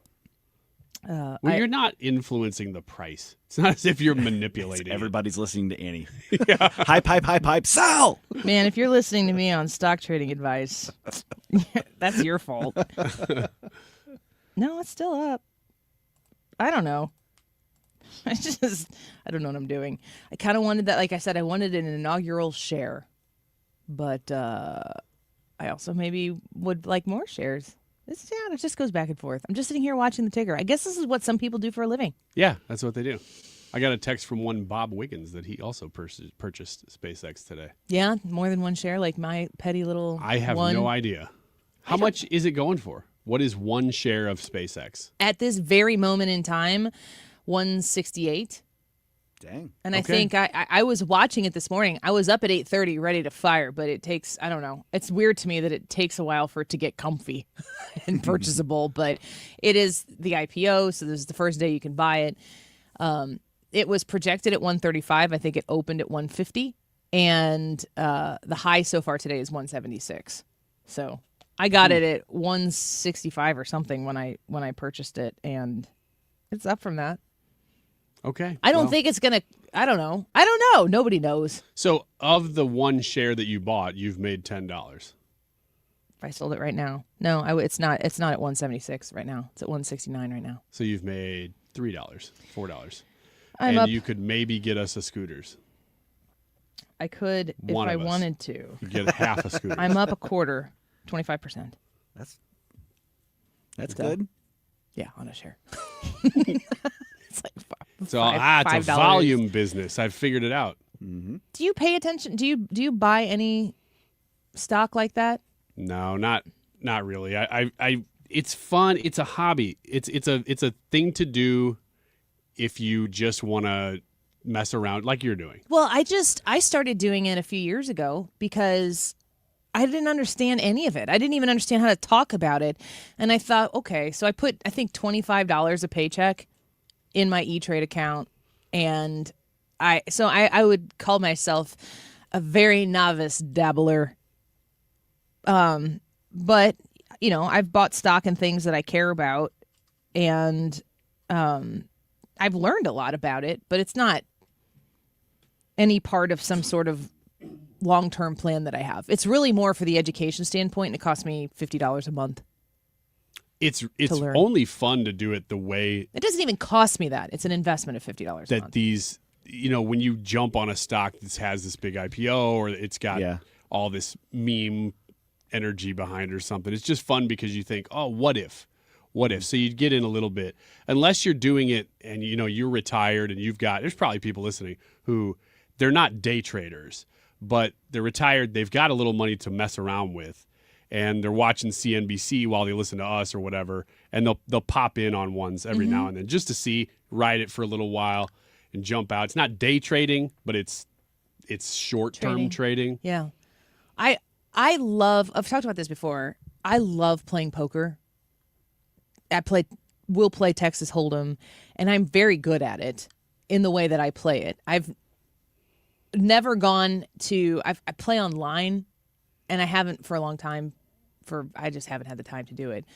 But I used to play it because it used to be a lot easier to play online, and then it went away. PokerStars or whatever went away, and I don't play big games, but sometimes I'd enter in a tournament or something that had the potential to have good returns. And playing online is certainly not the same as playing in person. I've always wanted to go and play in one of those weekend tournaments or whatever it is. Because I might get rocked in that thing, but I am not in a position where I can take what I consider to be my family's money and put it on a poker table. That would be irresponsible. Yeah. But when I think about what you're talking about, if you're in retirement and you've got, X amount of dollars set aside for investments, I would feel like that would, to me, feel like more responsible. If you've got it set aside, you're not trying to decide if you're going to buy the dog food or buy an extra share of SpaceX or whatever it might be. That might be the scratch to the itch I have for poker playing. I could see that being very fun. There are people that are on Twitter and stuff that are trade coaches that I've seen have pretty good records. It doesn't mean Nancy Pelosi? Yeah, actually, oh my gosh, I'm glad you brought that up because I know a guy very I wouldn't say like best friend, but a good friend. Very close. Yeah, well enough that I'm not questioning anything he's telling me. He said that he started 3 years ago following congressional trades and only jumping in on ones that he's like, ooh, that's somebody just winning big on that. And he'd jump in on it. He's made $64,000 in 2 years and bought an RV. Just based on Congress. Can you ask him if he'll invest my $200? There's an app.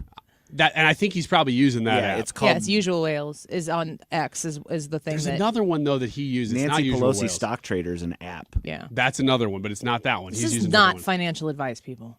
I'm just telling you what a friend of mine. He literally has an RV that he got for basically free.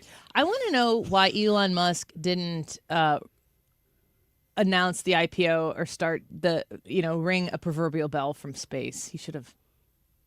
Ooh, or just anti-gravity, just in a gravity chamber. Does a bell ring in space? We shall find out on June 12th. Would it not? I don't know. I would think so. People can talk to each other. It's sound. It's a vacuum. It needs air to travel through. Well, yeah, in but space. He's not going to be just floating in space. He'd be in a ship. Yeah. He'd be in my rocket. So you'd be talking to you could talk in space to each other. With a microphone. Yeah. So I think it'd work. Yeah. All right. Well, that was helpful to the listeners. The YouTube poll for today. I don't even know what segment we're in. What segment are we in? Second one. This is the second segment. Ooh. Yeah. Oh, man, we are really failing on every front. I just want you all to know that I own one share of SpaceX and I can do whatever I want. You can walk out of here. You don't need this. My apologies to Steve, my boss. We'll be right back.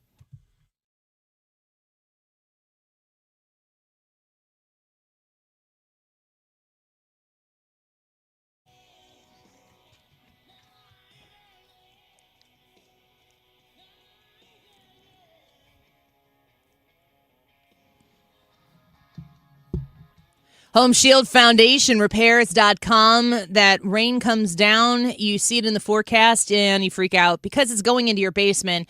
You want somebody who you can rely on, who can come give you that estimate and explanation as to how they're going to fix that problem for you with a lifetime warranty backup. I think that's a pretty important part of what Home Shield Foundation Repair is offering you.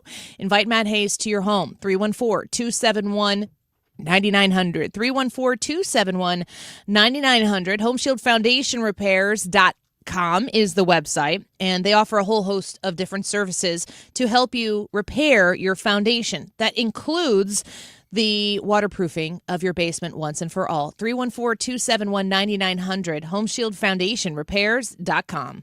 You've probably heard all those ads for life insurance. Just a few dollars a day, apply online in minutes, no medical exam. Simple, easy, and cheap, right? Now you're thinking, maybe I should get a quote. Well, smart thinking. Everyone should have life insurance. But here's what they don't tell you. Those few dollars a day rates, they're for young people in perfect health. That's why everyone calls Big Lou the 50 to 60-year-old not-so-perfect candidate. Like you. You take prescription meds, and you're overweight. Winner, winner, fried chicken dinner. Well, Big Lou works with life insurance companies that want people like you, with no surprises after you apply. In fact, if you're a 50-year-old guy with a few health glitches, Lou could probably find you $1 million of term life coverage for about $200 a month. So yeah, you need life insurance. But unless you're young and healthy, you gotta call Big Lou, because he's like you, older, heavier, and on meds too. Get a quote right now at 800-777-1979, 800-777-1979, or biglou.com. This station is now conducting a test of the emergency alert system. This is only a test.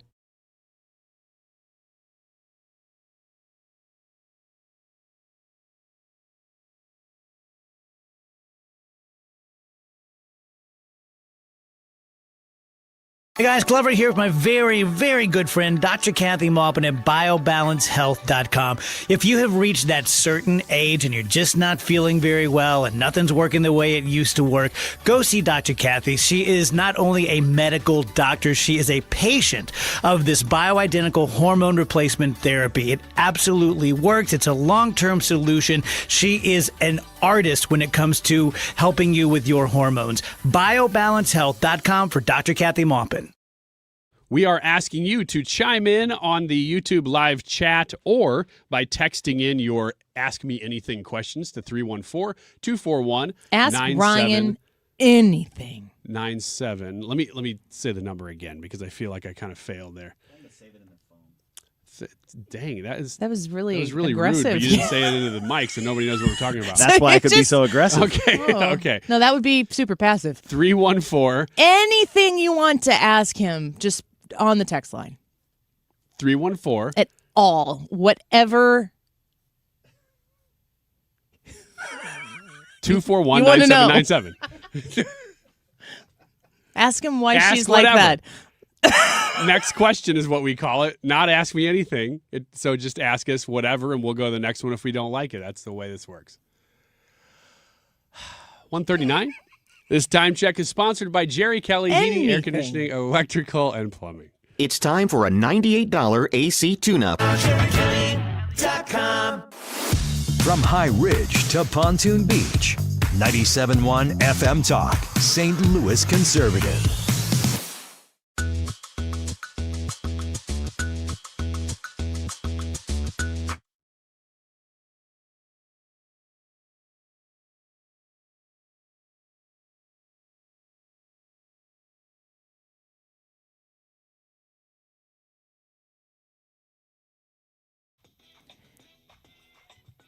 Is this a Zac Brown song?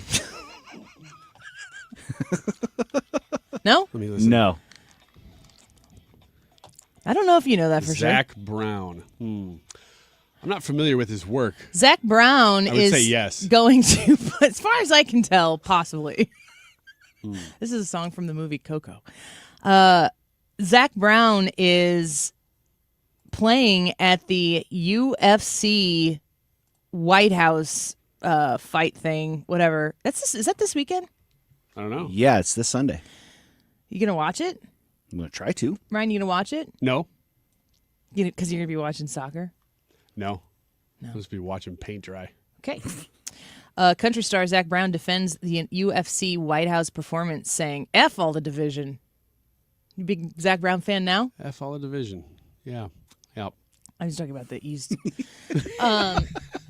Country music singer Zac Brown defended his upcoming performance at the UFC Freedom 250 at the White House this weekend. Brown, best known as the lead singer of the Zac Brown Band, confirmed on the Pat McAfee Show Wednesday that he plans to perform the national anthem for the event alongside the Marine Band on Sunday. How dare he? He denied on Wednesday having any political concerns about performing at the White House under President Donald Trump. Fox News writes from Brown, quote, "Man, I'm there for the troops, man. I'm there to honor America. This is patriotism, not politics for me. I mean, F all the division. I don't believe in that. I love this country. I love all the people that have sacrificed so that I can live my American dream. And then everyone that lives here gets a chance to do that if they work hard and make the right decisions. So it doesn't have to have a place in politics for me.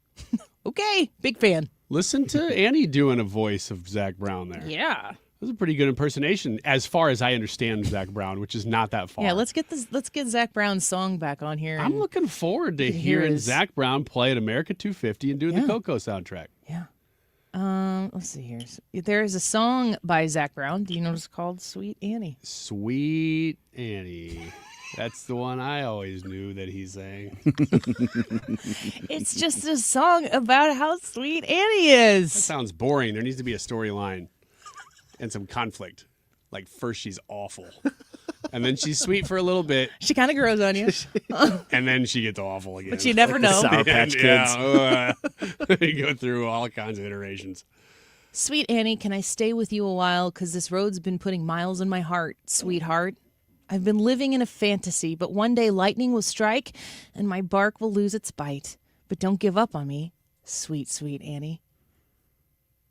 I would say that's somewhat poetic. It's very nice. About somebody. If I only knew someone whose name was Annie who was like that. I bet it's just like, like when they wrote Hey Jude. It was actually about Jules. It wasn't Jude. They made the song say Jude because it sounded better in the song, but the kid's name was actually Jules. I bet this is that same situation where it's somebody named like Franny. She was Franny, but let's be discreet. Or her name was like Angie. It's like, it just doesn't sound as good as Annie. We don't want people to know. Turn out the lights. These hands, they long to hold you. Fall all over you, all over again. Come a little closer so I can show you my heart still beats fast for you. All over and over again. Sweet Annie. Sweet Angie. You're like, clearly there's a typo. It's a great song. It's very warm. I don't know. Do you dislike Zac Brown's patriotism now? Is that your problem? Because you hate America? Seems like you're extrapolating. It would to you. Put you in a tough spot, man. It does. That's why she's the best. And by what he means really by that is the worst. She can really box you in. Yeah, I don't really like his music. Oh, do you hate your country? No. Sounds like it. I think I just lost. I mean, you're right in the face of what Zac Brown said. He said, F all the division. He's talking to you, man. Yeah, he's talking to me. I guess I'll go. He says, I love this country. What's the matter with you, Ryan? Yeah, it's my fault. It's entirely my fault. I apologize as we end the segment here for everything that I've ever done. Mm-hmm. Because nothing short of that would really allow me to win this argument. And I'm not going to win it anyway. Sounds like you're a quitter, too. I'm sorry. We'll be right back.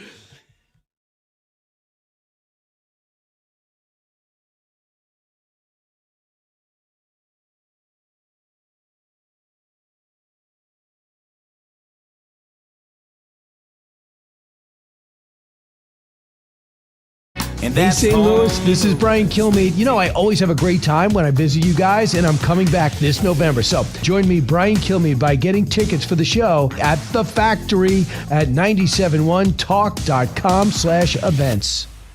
Let's just face it, right? Your home should work for you, not against you. Hi, it's Kim, and if you've been dreaming of a new kitchen, bathroom, or a finished basement, now's the time to call Lakeside Renovation and Design. They're St. Louis's trusted experts in turning houses into dream homes. Just imagine this, a spa-like bathroom, maybe a chef-inspired kitchen, or how about a cozy basement perfect for some movie nights? Their team handles everything from design to installation so you can just sit back and enjoy the process. Visit lakesidearty.com today to start your dream renovation. I'm Ultima Morgan. Morgan & Morgan isn't just an injury firm. It's our family's life work. It's my husband, it's my sons, It's me. When we take a case, we see a family just like ours. $30 billion recovered is something I'm proud of. But what I'm really proud of are the families we stood beside. It's an honor to fight for you when you need our support the most. Morgan & Morgan, for the people and your family. The choice of a lawyer is an important decision and should not be based solely upon advertisements. Past results afford no guarantee of future results. Every case is different and must be judged on its own merits. Hey, it's Mark Reardon. If you're nearing retirement or already retired, call my friends Thomas Helbig and Bob Kershaw with the Retirement Advisory Group. They'll show you how linking to the market is much safer than owning the market for your retirement savings.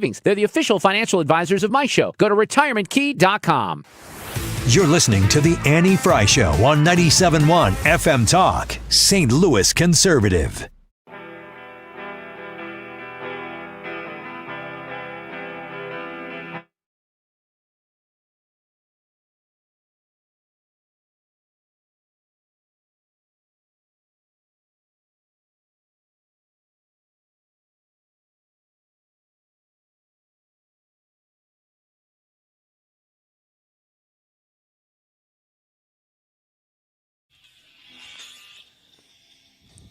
Well, you know, they spare no expense here at 97.1. They gave us an official World Cup correspondent. James is in the house. Hi, James. I don't know if I call myself a World Cup Oh, correspondent, no. but You just got to roll with okay, it. James. Yeah, How much lean are you into it, making? James. Lean More into than it. your weather correspondent salary, I'll tell you that. It might be more than I make anyway. James, the poll for today is, are you following the World Cup? I think you win for, are you excited for it? I'll watch it. Oh, my I mean, gosh. I don't know we how were built up. excited necessarily I am, This but is ridiculous. We were told you were an expert. Well, we sent Ethan to Chicago to cover the Chicago Bears moving to Indiana. So James is here. And we just want to know, so World Cup. I don't even have an intelligent question to ask about it. Here's the first question. I can come up with one. Well, first I gotta ask a dumb question. It starts with pool play, right? yes. Okay. Will the USA get out of their pool? How many teams get out of the pool, and how big is the pool, and where's It's the a pool? 4-team group. I believe it's the top two get out. And then there might be others of the top two in the group might also advance, but I think it's like the top two are guaranteed to advance out of group stage. So maybe they take a few extra to fill in a bracket. Is it a bracket? Goes into a bracket I then? think it does go into a bracket. I think this might be the biggest World Cup team-wise that they've ever had. Is there a shot at the USA getting out of the pool? They should get out of the pool. Yeah. They are the top team in the pool because the host countries automatically kind of get the top seeds like the best teams do anyway. So we get to pick the crappy teams to play? No, it's still a draw. So you don't James, tell necessarily us get the which crappy countries are the but- crappy countries. Don't When it take the comes bait. to I don't know how close you are to taking the bait. These people don't take the bait. Ryan throws the bait back in my face. I actually don't even know much about Yeah. the groups anyway. Yeah. Do you have to call them groups, or do you say pools? Well, I mean, I think soccer does call it a group stage. Group stage. I said goalie off the air, and y'all made fun of me for that. Yeah, we said It's a goalkeeper. goaltender. See, well, this is a you two bull can't crap even about agree. it. Yes, but who's played goalkeeper? That's right. I have. For the World Cup? Well, no. Brad just big leagued you. It was for Belclair soccer, Who's but eaten chicken tenders. Yeah. Me. The most. Most of us probably have eaten chicken tenders in here, and yet I'm not boasting. I love that Brad just said it's goalkeeper. Is he goalkeeper and you're goaltender? I mean, you're advocating for chickens, so I'm going to put the tenders on you. Brad thinks that his goalkeeper analogy is important because when was the last time you were a goalkeeper, Brad? For an actual regulation soccer. Officiated. Yeah, soccer would be preferable. Yeah. My senior year of high school. The reason why it's better to Were you call on the high somebody- school soccer team? No, my high school didn't have a soccer team, so I put together a club team of my buddies that we played indoor soccer, and I kept goal for them. So what was the league? It was just a rec league at it's the Sportsplex over there in Belleville. Yeah. This is getting worse. It's the Belleville Sportsplex goalkeeper. I don't like where this is going. And the reason why it's better to call a goaltender a tender rather than a keeper is that because if you kick a ball back to the keeper, you go keep. But if you kick the ball back to the tender, you go tendies. I thought you'd say cheap. Nah, James? that would have been too fun. James, Anyway, what James, am I so, doing? anyway, what did I get into? USA got Right. a chance tonight in pool play. What time do they play? It's 8 o'clock. I thought you already discussed that. What time it was? Weird. There was also a Remember? 3-hour pregame leading into the U.S. game. 3 hours is more like a 3 month. I feel like this has been going on forever. No kidding. Opening ceremonies, people running with a torch. I'm thinking of the right That's thing. not the World Cup. See, James, this is why you're here. Thank you. Yeah. James, do you know, are they going to have an opening ceremony for, because they opened in Mexico with an opening ceremony in Mexico. I think Shakira was the artist. I'm watching. And real quick, an example of Shakira from Ryan Wiggins. No, I will not. You know why? Because my hips don't lie. And then I'm watching Canada right now. Michael Bublé singing up in Canada for Canada's game. The whole time? Yeah, the whole thing. Man, The whole 90 minutes. Team Canada, let's go. Yeah, he's doing a no, but is there something like that for the U.S. as well? Are there going to be? I had three? no idea Oh, Michael Bublé was even doing anything. James, tell us what you do know. You're the one that thinks I'm an expert. We got a discount correspondent. I would like to speak to the manager. Wait, did you hear what he just did? He actually faulted you. I know. For thinking that he was an That's expert. pretty bold. Yeah. It's a good move. I'm going to have to use this. Well, it's your fault for having me on the show anytime I say anything. I have no say in your employment, and you know that very well. James, serious question. When it comes to pool play, This is not going to be a serious question. is there any skinny dipping involved? Serious question. Thank you. Thank you. That's from my weekend show. Yeah, how did you tell him at like 10:30 today that you were going to do that? No. 10:45? I don't know the way you played that. That was spontaneous. Oh, nice I didn't job. play that. You did? No. I don't know who's doing what. Nobody does. We're just trying to squeeze 3 more minutes. Yeah, we got to get 3 minutes out of this, and I don't have that many jokes. Somebody say something else and give me some material. We got to make noise, otherwise the alarm's going to go off. Well, Brad, I think you were Seems saying like that's earlier your about, problem, this Brad. is like one of the youngest teams. Yeah. One of the younger teams, yeah. I think it might But- be. Yeah, it's like the 5th youngest they've There ever we brought. go. Like Thank average God. age of like 26. I think I saw. Yeah. Like 13 of the 26 players have experience from 4 years ago, so it's not an inexperienced team. Right. But if you asked me to name one of the players on the team, I couldn't do it. Like, I don't follow the United States men's team until Well, I they're can at in least it, name a couple of them. until the Pele. games start. Close. Key defenders are Sergino Dest, Anthony Robinson, and Chris Richards' team, right? Tim Ream, Tim Alex Ream's the St. Louis Freeman. kid. See? And he's also the captain of the team. What? That's what Hey. we bring you in here for. I'd like to rag on Ethan while he's not here. Please. I told him when they announced some things about this that he should report it. He goes, well, I was going to wait until USA was like starting. And then he left. Yeah, and then James reported And it. then he went to Chicago. Yep, and he got scooped. Ethan. This feels like intentional. Tell us about Tim Ream. St. Louis guy. It's more than St. you Louis knew. guy. T-Rabs. I'm assuming. Now he's just going to say St. Louis because Yeah. the Went arch. to St. Louis University. Like, he's playing the MLS now. He was in the Premier League for the longest time. We're playing Paraguay, and we're playing in L.A.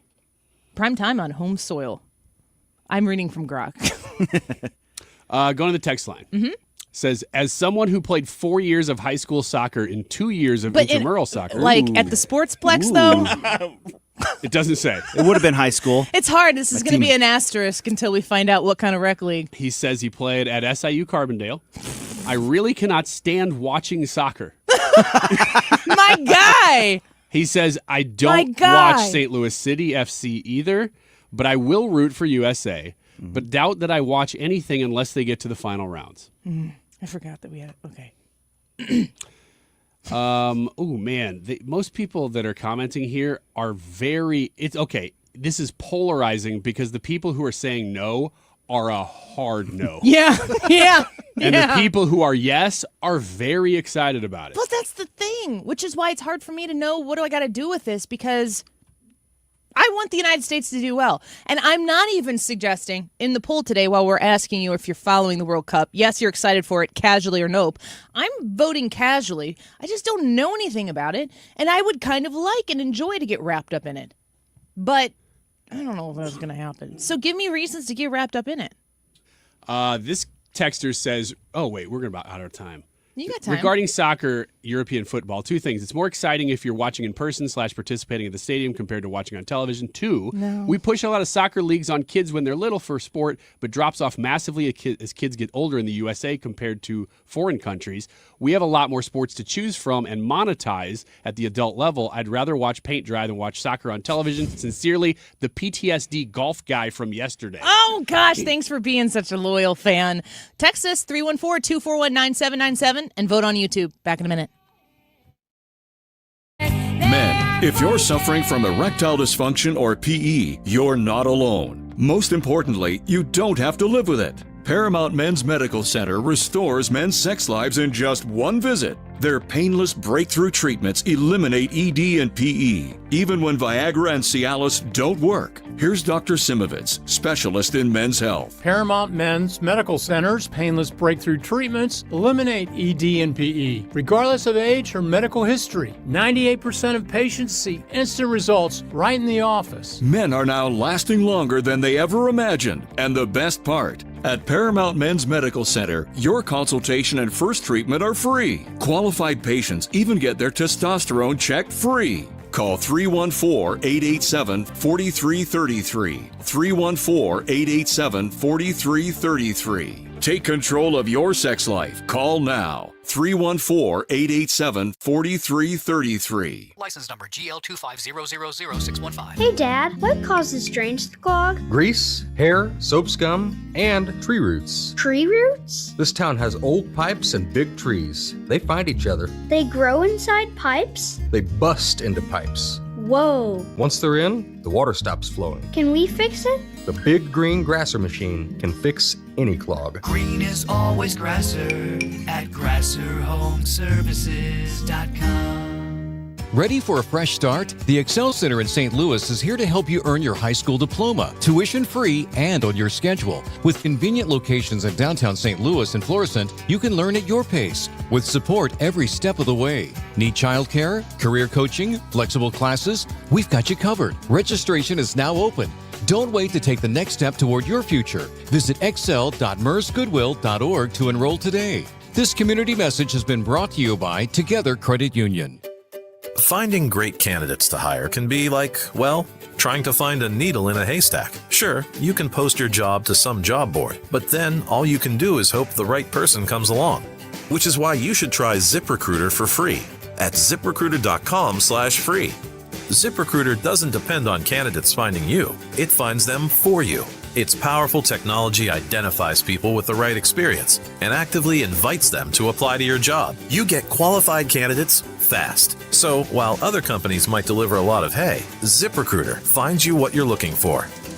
The needle in the haystack. See why 4 out of 5 employers who post a job on ZipRecruiter get a quality candidate within the first day. ZipRecruiter, the smartest way to hire. And right now, you can try ZipRecruiter for free. That's right, free.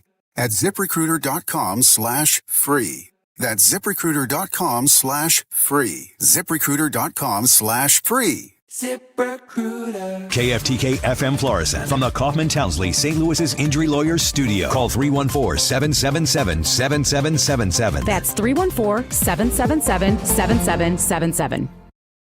1,000 billionaires combined. I'm Chris Foster, Fox News. Elon Musk's current net worth at the moment is about $1.2 trillion as the main shareholder of stock in his company that went public today. SpaceX's stock launch was the biggest ever on Wall Street, making its leader, Elon Musk, the world's first trillionaire. And let me tell you, if people had told me this was going to happen, I was like, man, you must be smoking some really good crack. Shares of SpaceX rose 25% shortly after it began trading on Friday, giving it a market cap above $2.2 trillion and making it the 6th most valuable U.S. listed company. AI chip-making darling NVIDIA is tops on the list. Fox's Hillary Barsky told the final text of a deal to end the conflict with Iran is agreed to. President Trump complained today Iran's been leaking false details. Pakistan's prime minister saying on X, we're fully aware of incessant misinformation campaign being waged by those who want to sabotage the peace deal. Setting aside the noise, we can confirm that a final agreed upon text of the peace deal has been reached, and Pakistan is now working closely with both sides. President Trump upset at the characterization that some Iranian leaders have been presenting with this potential peace deal. Now, according to Iranian state media, the 14-page draft includes U.S. commitments to lift sanctions on Iran, withdraw troops, and release frozen Iranian funds. But there's been criticism that these details aren't accurate. It's Fox's Max Gordon. One person is reported to have died with at least 9 injured in a shooting in Midland, Texas. Mayor Lori Blong. We can confirm that the active shooter situation is resolved and that the shooter is now deceased. We've not been told how that happened, if it was suicide or a shooting by law enforcement. The suspect has also not been publicly identified, and it's unclear at this point where exactly the victims had been shot or if there was any relationship with the shooter. It's now about 300,000 homes and businesses without power due to last night's storms in the Midwest, the most outages in Indiana and in Illinois. America's listening to Fox News. You've got to try the new TikTok diet. Just ask Chat. I just take blue-green algae. You just have to eat kale. Kale, kale, kale. I read you should put butter in your coffee. Or you could trust your gut. When it comes to your energy, digestion, and overall health, how do you know what's actually right for you? That's where Viome comes in. Viome is a simple, at-home gut health test that looks at your body's real-time biology using RNA to show what's going on inside you right now. Not trends, not guesses, your biology. With your results, Viome gives you clear, personalized, actionable guidance. Which foods help you, which ones don't, and which supplements your body actually can benefit from. All based on the world's largest gut health databases and thousands of clinical research studies. Many people who use Viome report better digestion, more energy, and an improved mood within months. So stop guessing. Start knowing. And maybe still eat the kale? Maybe. Learn more at Viome.com/know. V as in Victor, IOME.com/KNOW.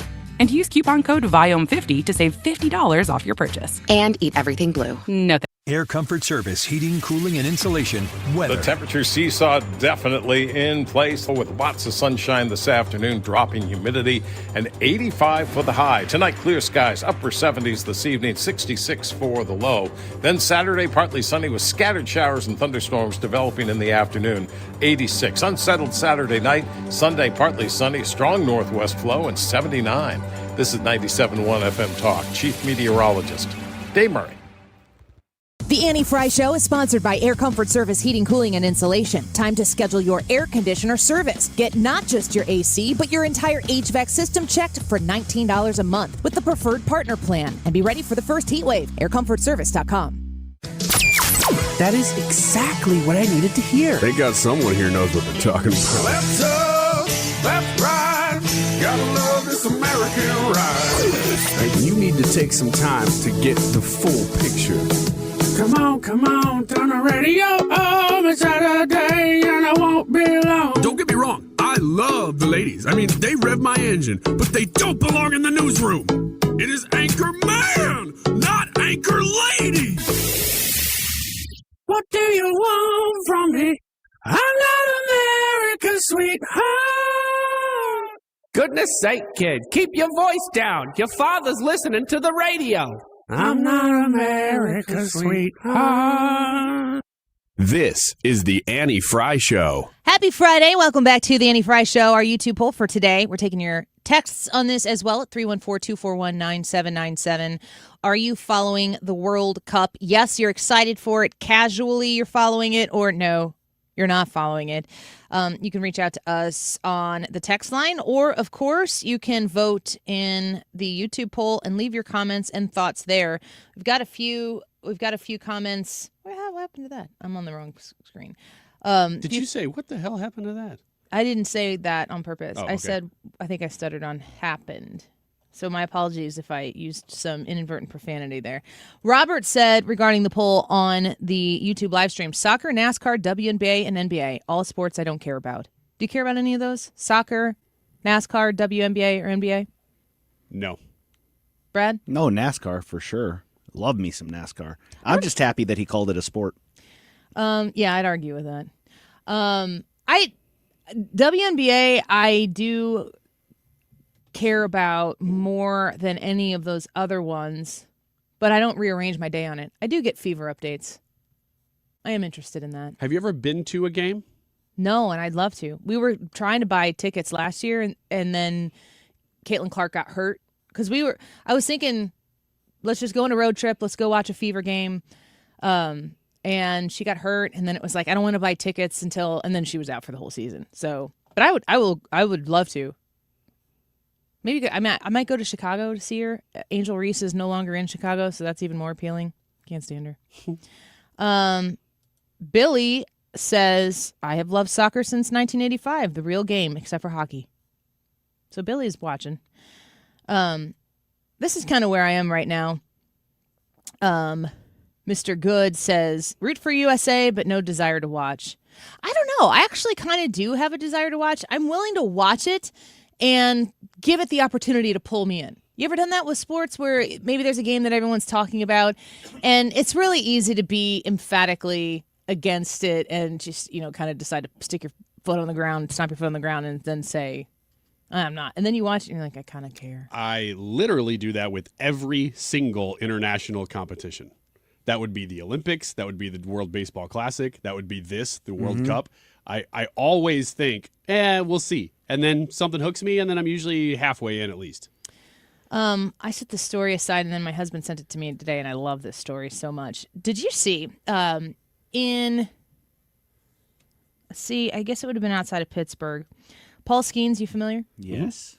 What do you know about him? Pirates pitcher, right? Mm-hmm. And very good. Is he the best pitcher in the league right now? He's Cy Young. I would say so. So yeah. He's not so great against the Cardinals, which is why you should join us. Paul Skeens was driving by the Ingomar Franklin Park Little League baseball fields. He saw the lights on. He pulled up. He got out of his car, and he played catch with what appeared to be some 10-year-old boys at a Little League game. I have seen this. Did you stop and look at it and watch it? I did. It's really neat. You've got, a 10-year-old almost, right? Boy. But do both your boys play baseball? Yeah, right between us. So 9 and 12. So you're right there. If you were playing out there at Dross Park in Maryville and all of a sudden J.J. Weatherholt gets out and starts playing baseball with the kids. First of all, describe to me the difference of what the boys on that team would experience compared to what their dads would be thinking at the time. The boys would think it was super cool and be having a blast. The dads would be beside themselves. Because when you're a kid, you think, oh, my idol exists and I should probably meet him. You really don't understand the scarcity. No. As a child, you wouldn't understand how insane it is that that's what's actually happening. Yeah, I would see this sometimes when I worked in music radio. A big artist would come through, and because we were in radio, we'd get to meet them fairly regularly. They're more accessible to you. Yeah, but the dad and the son, or the mom and the daughter, or vice versa, whatever, that when they would get a chance to come in studio or be part of some backstage thing or whatever, man, the kid thought it was cool because, hey, I love Toby Mac. Mm-hmm. And here he is. Wow, it's Toby Mac. I'm going to shake your hand, and I'm going to get the picture. And, of course, I'm meeting you because I like you, depending on how old you are especially. Yeah. The older you get, the more you realize that's pretty tough to do. Yeah, you're lucky. And the parents would be I think it's cool to watch the parents in a situation, even just like this Paul Skeens thing, because they know this is something that will never leave our family. Core memory. They know that this is, and we'll talk about it forever. The kid's just thinking, I get to play baseball with this guy and I get to tell my friends tomorrow. Doesn't it matter, too, that, name another player on the Pirates. William Shakespeare. I haven't checked the lineup lately, but I don't know if that's accurate. Billy, yes. If you're Paul Skeens, you do not, if you don't do this, nobody is like, gosh, he never shows up to kids' baseball fields and plays catch with them. And that's another thing. He's 6'7" or something stupid, crazy like that. And so he's not just in Pittsburgh or anywhere around Pittsburgh. He's 6'6", 260. That man walks out of his car. If he's Bob Jones and gets out of his car and walks out, everybody's going to stop and look at him and be like, who's that guy? But he's Paul Skeens, and he walks out of his car and just goes up because he knows he's gonna. I don't know a ton about him. I do know. Didn't he serve in the Air Force? Was it? Yeah, he was in the Air Force. Played college baseball for the Air Force, and is incredibly talented, and has gone through the process of serving his country and then getting the opportunity to play baseball because he's so incredibly talented. I just think he's a really good guy. I would really, really love to see him come to St. Louis. Like when we decide that we're no longer rebuilding and we're ready to start taking it all the way to the completion of the season in November, because those games often go into November, put good people on that roster. Start with him. It's just such an incredible thing that he did. And it cost him nothing, a little bit of time, and it sounded like he had it. He was born in 2002. He's like the Bill Murray of baseball. Just shows up in wedding photos and stuff. I don't think that you can say that he's the Bill Murray of baseball when he is the Cy Young Award winner of baseball. Bill Murray could maybe be the Paul Skeens of baseball fans. But you can't diminish Paul Skeens. Yes, I know what I'm saying, folks. To be the Bill Murray of baseball when Bill Murray is not of baseball. You can't, and Skeens is. No. Yes? You can't tell me I can tell you that Paul Skeens was in What About Bob? You don't even know what you're saying. Oh, my gosh. You're trying so hard. You don't even know what you're saying. You can't tell me that Paul Skeens was in Caddyshack. You can't. You can't do that literally. So I think that we need to honor more people than just Paul Skeens because, this is a bigger point, it's hard to be not. there are lots of players who do go visit kids in hospitals. That does happen. And that's different though. Those are usually scheduled. And I mean, not to take anything away from players, but that's usually a partnership, which is very good that they do that. This is just random. There's no organization fundraiser where I think like the Homers for Health thing that Matt Holliday still is involved in, raising tons of money for local hospitals and stuff like that. I just think it's good to see people being people and not just the superstar or whatever. Have you seen recently Sydney Sweeney has been outed as a registered Republican? I thought that happened back when the jeans controversy was going on. And also Gwyneth Paltrow has come out and said that her husband thinks she's a Republican because she considers herself to be a centrist. And I have not seen this. That she is not somebody, she doesn't consider herself to be a Republican, but because her husband is so progressive that he thinks that of her. And I don't really care. I'll read from the Entertainment Weekly article here. The headline is, Why Gwyneth Paltrow's Husband Thinks She's a Republican. Isn't it more valuable to understand? I don't know what that means. Gwyneth Paltrow is getting candid about where she and Brad Falchuk stand politically after her husband misunderstood what party she aligned with. The Marty Supreme actress got candid about her political stance on a June 2nd episode of her Goop podcast. She and guest Trey Stevens, the co-founder of AI defense company Anduril, spoke about whether mandatory civil service should be required in the United States. When Paltrow said that people can get, quote, so charged in discussing defense within the country, Stevens noted that, quote, open, respectful dialogue is key for solving any of these problems that we're seeing in the country. Paltrow agreed, saying, I noticed with my own husband, too, who's the best person ever in the world, and he's so progressive. He has such a sweet heart, and he wants to, make sure everybody's looked after. She said of the Glee co-creator, noting that hearing another viewpoint can be, quote, very triggering. It's become so binary, I think. And I'm trying to, in my own journey through being an American right now, I don't know. I guess, sort of weave together lots of different points of view, and also to get out of that place of righteousness and anger and fear. And I mean, I'm pretty centrist, and my husband thinks I'm a Republican, but I think which I'm not a Republican. I don't feel anything right now. To be totally honest with you, I feel like I'm completely an independent. The fact that she would even tell that story is largely indicative of a major shift in our culture. But I don't think it's a shift towards people wanting to be considered centrist / Republican. I think it's only indicative of the capital T, they don't control what we say anymore. If Gwyneth Paltrow is willing to throw even the sentence out there that suggests that my husband thinks I'm a Republican because I'm a centrist, Gwyneth Paltrow is probably one of the last, Hollywood A-list celebrities of a generation of people who, after influencers became such a prevalent thing in our life, that celebrity has lost a lot of its glitz and glam.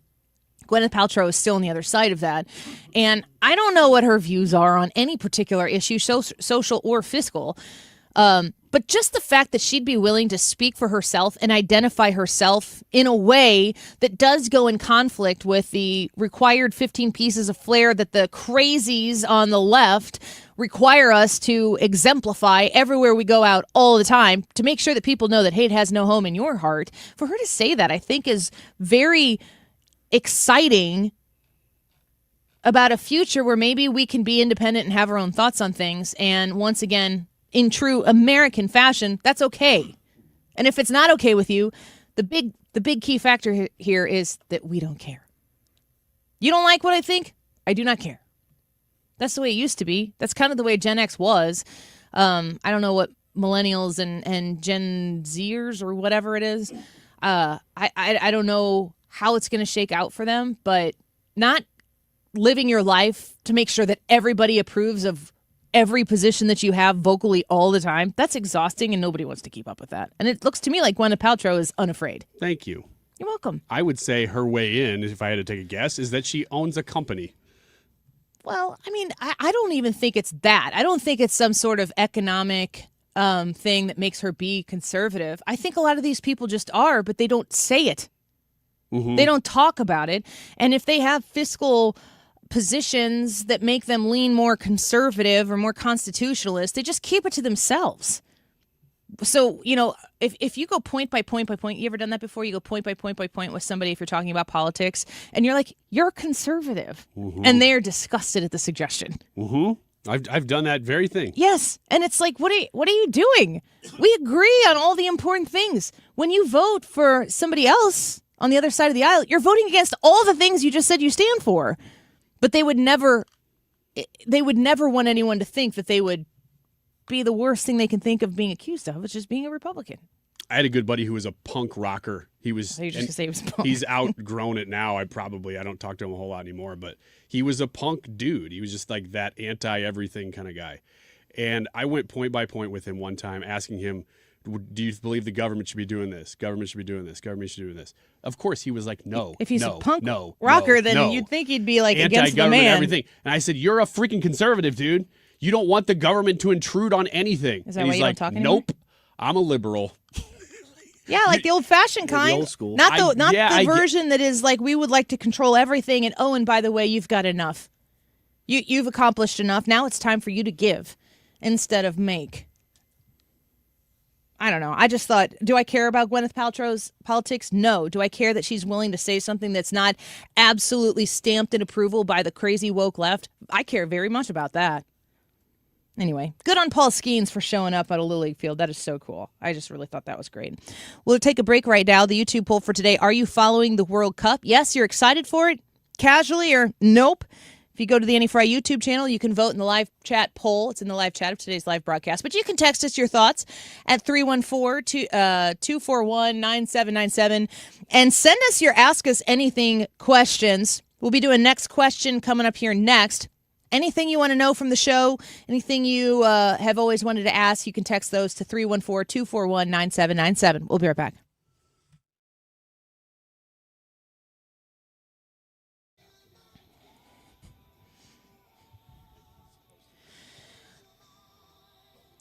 The Retirement Advisory Group. This Tuesday, I'm going to be at the DoubleTree Hotel in Chesterfield. I hope you will too. The event begins at 6:30. I'll see you starting at 6 o'clock. So I spend from 6 to 6:30 trying to get to meet each and every person that comes in the door. It's an honor to get to know a few of you a little bit better.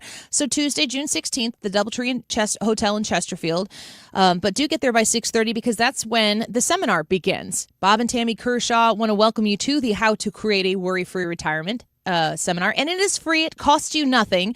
They do want to prepare a space for you, so reserve your spot. Bring a friend, bring your spouse, bring your sibling, or whatever it might be, and reserve your space at 314-993-9494. 314-993-9494. If you're 59 and a half or older, you can roll over your company retirement plan tax-free to create a worry-free retirement. You'll learn more about this and other tips you need to know to establish that worry-free retirement. 314-993-9494, retirementkey.com. It's time for you to get to know my friends at Lit Cigar Lounge in Chesterfield, where luxury meets comfort. Mark Cox here. They have a great selection of rare bourbons, whiskeys, craft cocktails, anything you like to drink, cold beer, premium hand-rolled cigars from the finest makers in the world. Even private lockers that are available if you choose to. Perfect for date nights or business meetings, and live music every Friday night. Family owned and operated. Check them out in Chesterfield at the District. It's litstl.com. I'm Mark Solinger, producer and one of the hosts of the Moth podcast. For nearly 2 decades, The Moth has brought live storytelling to stages around the world and to millions of listeners. These are real people telling true stories from their lives. Stories about a lost family recipe, about working to free a wrongfully convicted man, about realizing you need to leave your May-December romance. Stories that will move you, surprise you, make you laugh. Stories you can't forget. Join us. Follow and listen to The Moth wherever you get your podcasts. Don't let tax refund worries hold you back. File now with TurboTax on Intuit Credit Karma. They'll find every credit and deduction to help you get every refund dollar you deserve, or your money back. Start filing today in the Credit Karma app. The Annie Frey Show is St. Louis conservative. This segment of the Annie Frey Show is sponsored by All Financial.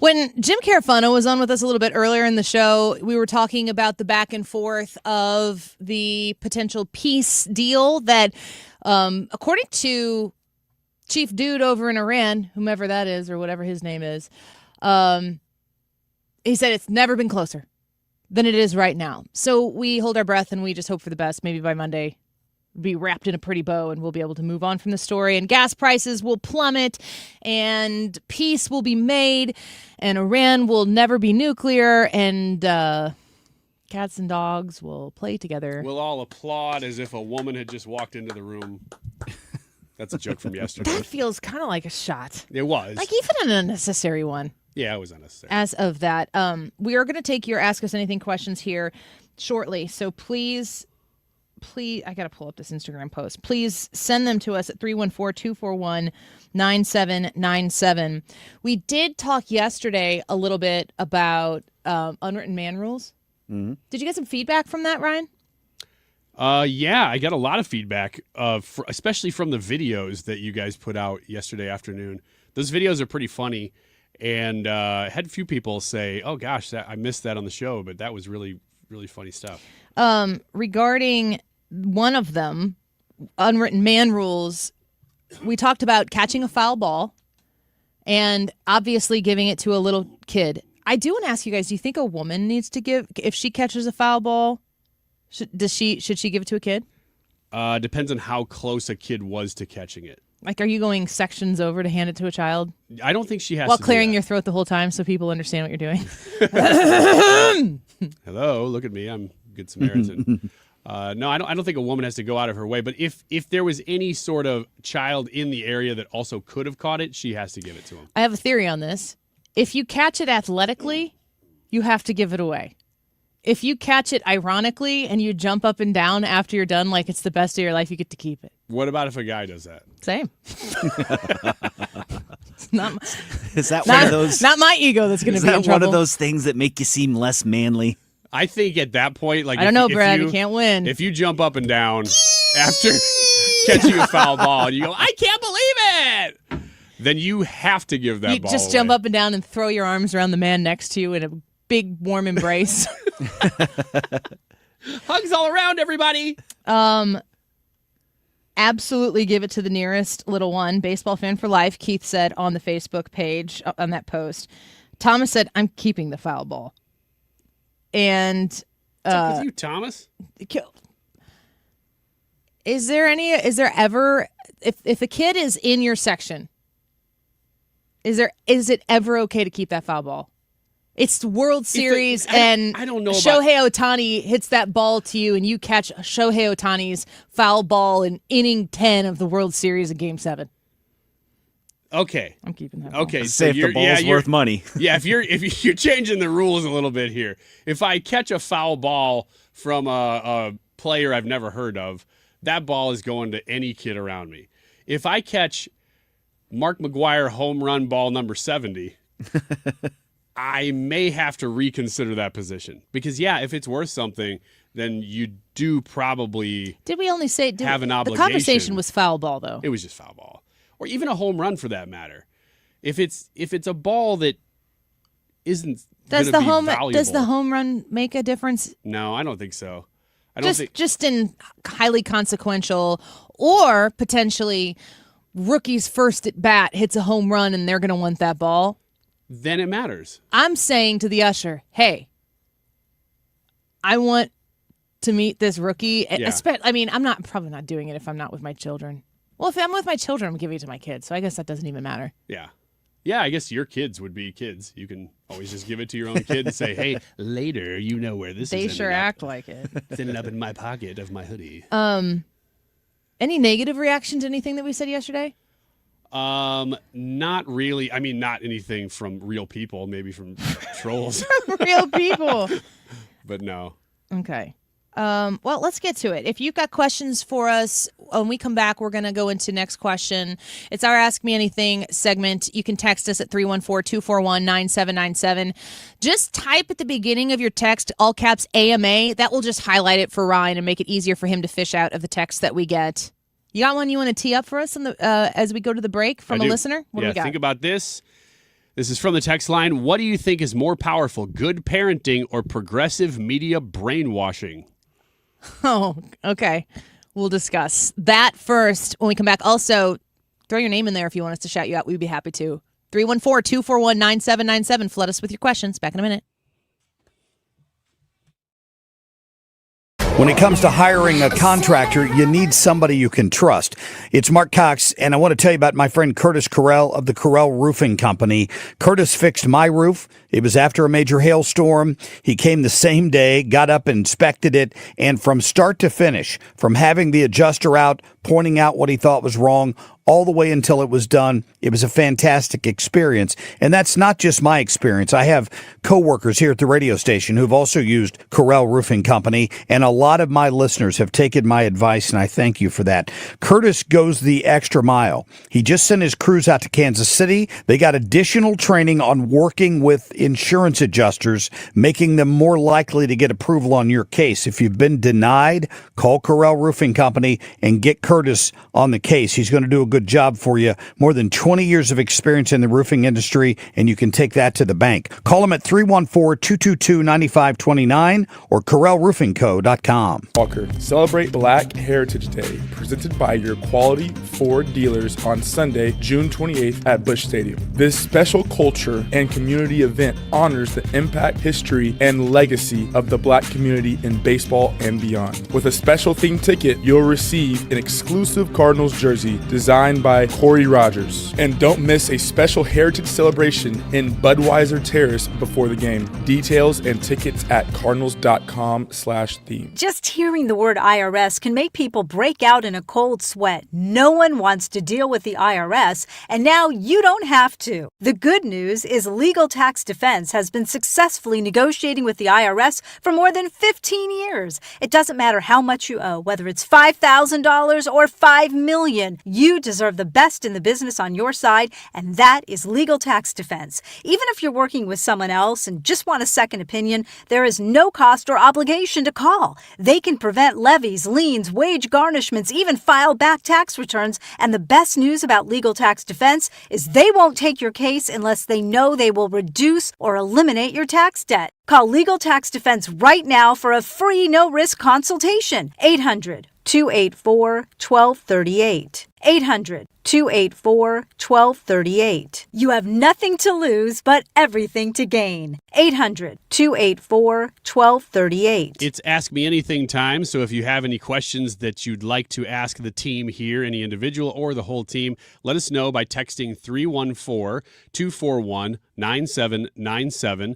That is the text line, or you can use our stream. You type in Annie Frey on Facebook or YouTube, and the stream will come up. You can ask questions there too, but the easiest way is to text us anything that's on your mind, especially if you think we will actually answer it.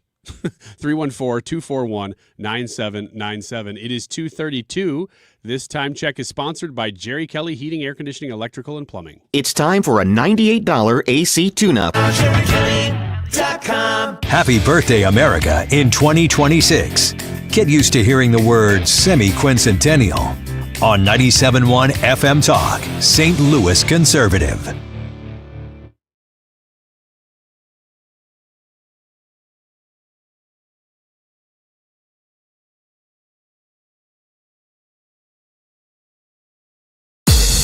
Next question. It's a legitimate question. Next question. Next question, please.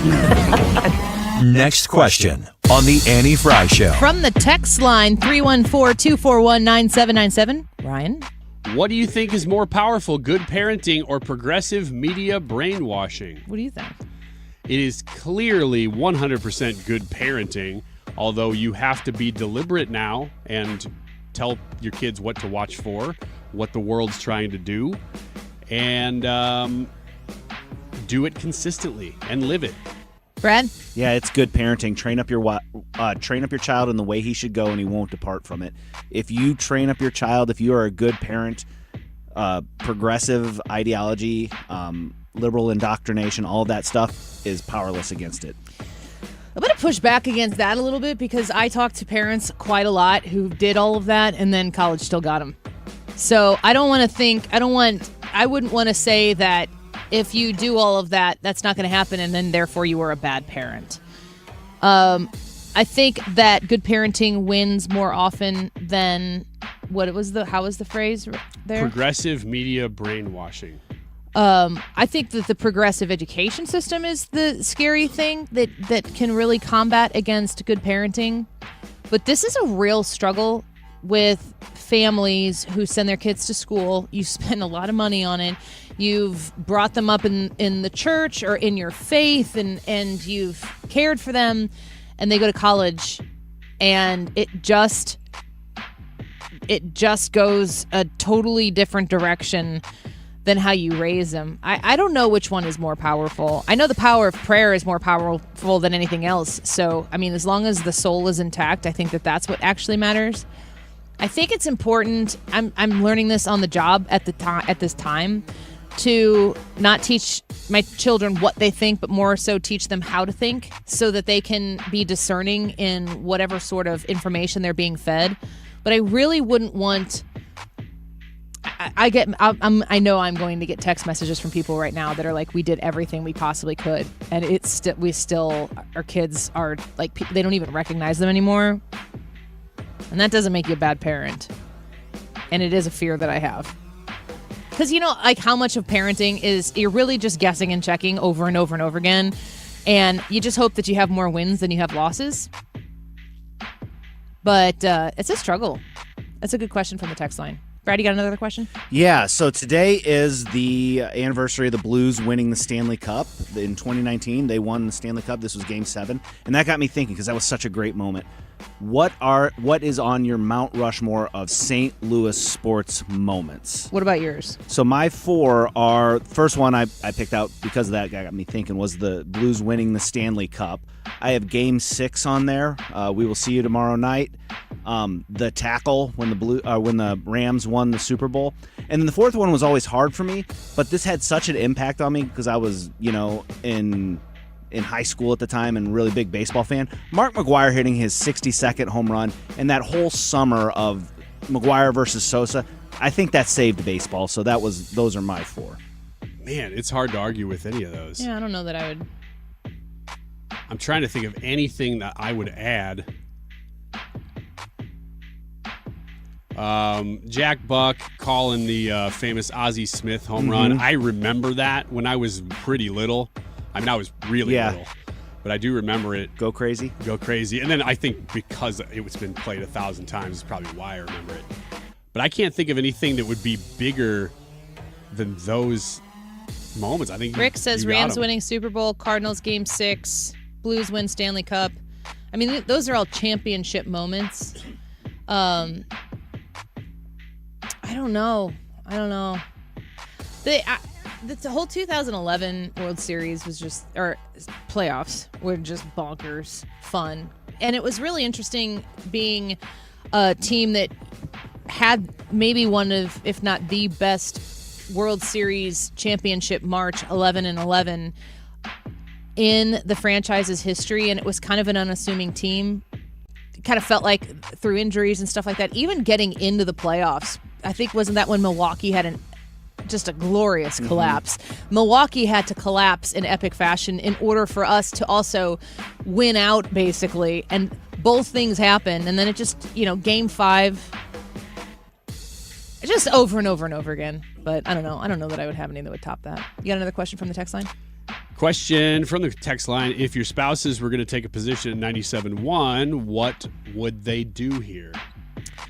I think that my husband would be an incredible producer. He does have a radio communications degree, so he went to school for this and has worked in broadcasting. He was the sound guy for the Grizzlies for 10 years, so he was very into and very good at those drops that you hear during a sporting event that are funny and catchy. Everybody clap your hands. No, not even that. No. I mean, he was thinking so deeply on the different sound drops that I would go there and I'd be like, oh, but I don't know that other people were like thinking that intently on the little flair that he was adding to the game the whole time. But he got really good at it.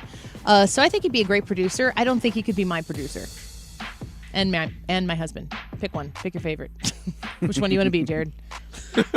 If we pick producer, would that be? Huh? If he picked producer, that would be pretty sad, though. Yeah, because then he'd have to work with me. Yeah. And he would and be I'd be choosing single. to not be. Yeah. I'd be married. Yeah. Brad? What would my wife do? My wife would be like a program director or something like that. She is Steve. She'd be Steve. Yeah, she'd be very good at management.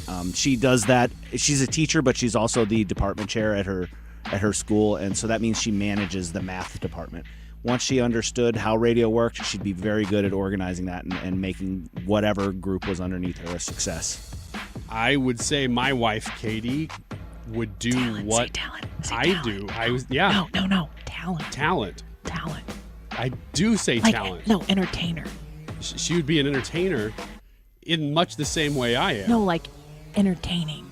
She would be entertaining. She'd be talent like you, only talented. I don't know. I don't really know what road I was supposed to take there, but I do say that she would probably do exactly what I do. She would do exactly like you do, she would be intentionally lovable. You are ironically lovable. Thank you very much. Thank you. She would not be a main host. She would not like doing that. No. But she would like to do this kind of thing. Yes. The spice in the pie. She would never say that she would, but she would. I've got a question. Okay. What do you pray for? You don't have to get into super specifics or heavy detail, but do you have consistent prayers? What do you pray for? Do you pray? I do. There's consistent prayers. I pray for my kids a lot. I pray for my family a lot. And I don't even know really what I'm praying for a lot of times. I'm just praying for them. Just God, just be in our midst. And I pray that for myself. And I do have some friends that have different issues going on. One of them is semi-pastoring a church now in Japan, which is a huge step that he didn't expect. And so he is constantly asking for prayer because he's like, dude, this is crazy. I don't know what I'm doing. And he's an American. And then some friends or family members who have some pretty bad health stuff going on. So I would say that's kind of my list right now. Do you get into a routine praying? No. And I know that I probably should, but I don't think or just do things that way. Do you pray intentionally, or is it a kind of a rolling conversation? Do you know what I'm saying? Like the difference? Yeah, no, it's or both. Or neither. I would say it's pretty intentional, but it's not like I'm kneel down beside the bed intentional. But it is prayer time that I will take. And sometimes it's just in the car. A lot of times it is. But it's still intentional. Brad? Yeah, so the first thing that I pray for is my wife. I always pray for her. The kids in my youth group, I pray for them. I pray for God's protection and blessing on them. Two other things that I pray for. One, I pray for wisdom because, when you're a youth pastor, you have to have wisdom to teach these kids and to navigate helping the parents raise their kids up in a Christ-like manner. But then the other thing I pray for, just for myself in my own life, is peace. I just need a lot of peace in my life right now, and I don't have it. Do you guys pray for yourselves? Like you're saying you pray for peace, Ryan. Do you find yourself in your prayers more inclined to pray for other people? No, it's probably 50-50. Because I think it's kind of easy if you are a prayer, I think it's kind of easy sometimes to think of the list of people who are sick and the people who you love and to pray for them. I kind of think it's sometimes simple for me to forget to pray for myself, which I don't think is a selfless thing. It almost can be a self-centered thing, because for me to go in prayer and be like, boy, I need some help. And it might be, maybe I need a test result to come out and to be in my favor. Or, maybe I'm praying for a job promotion or something like, the things. But I think that praying for patience is an acknowledgement that I am impatient. Praying for peace is something that I found myself about 10 years ago. My family had to go through something that was really difficult for us, for our family, and it made zero sense. And you kind of like shake fists at God and go, what the heck are you doing to us? This makes zero sense.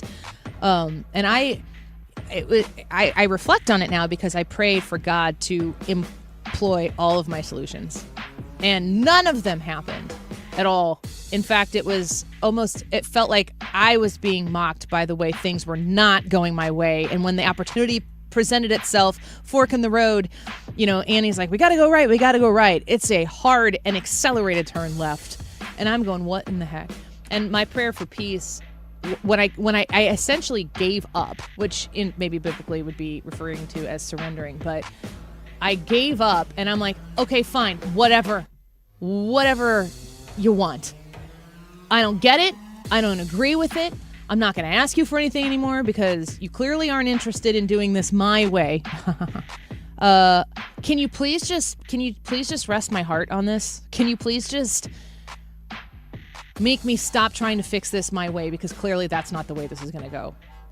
And I had to go through such a difficult time with that, which I will say 10 years later, now I look back and I go, okay, God, I get it now.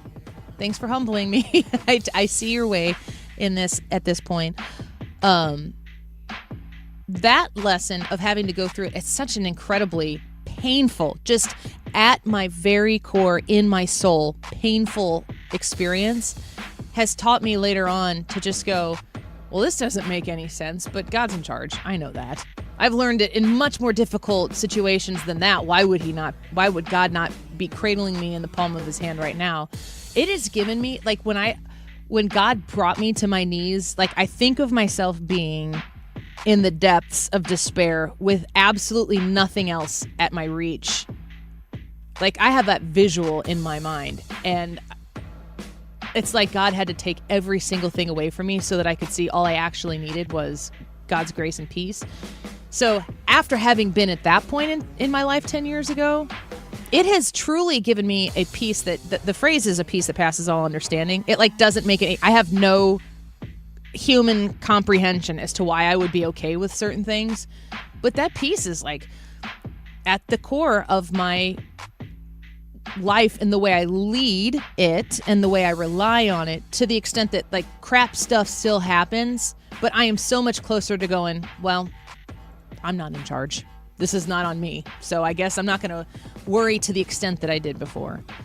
But it was very humbling to go through that and to be like, this is, I've got it figured out, God. Would you please just about face and listen to me? And he was like, oh, sweet child.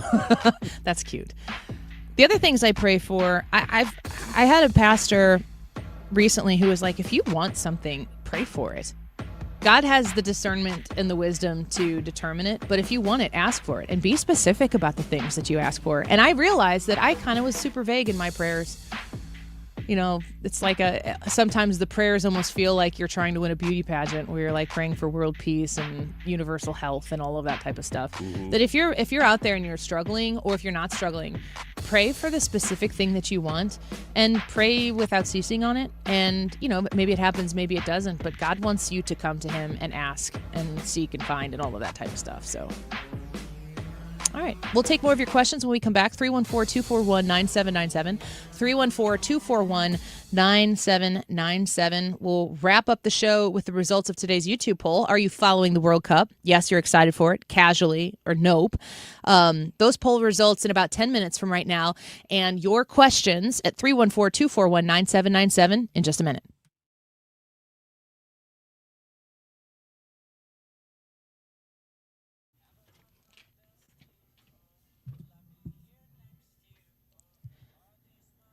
HomeshieldFoundationRepairs.com, 314-271-9900. That's 314-271-9900. That's the direct line to get connected with the people who can finally repair that foundation concern that you have.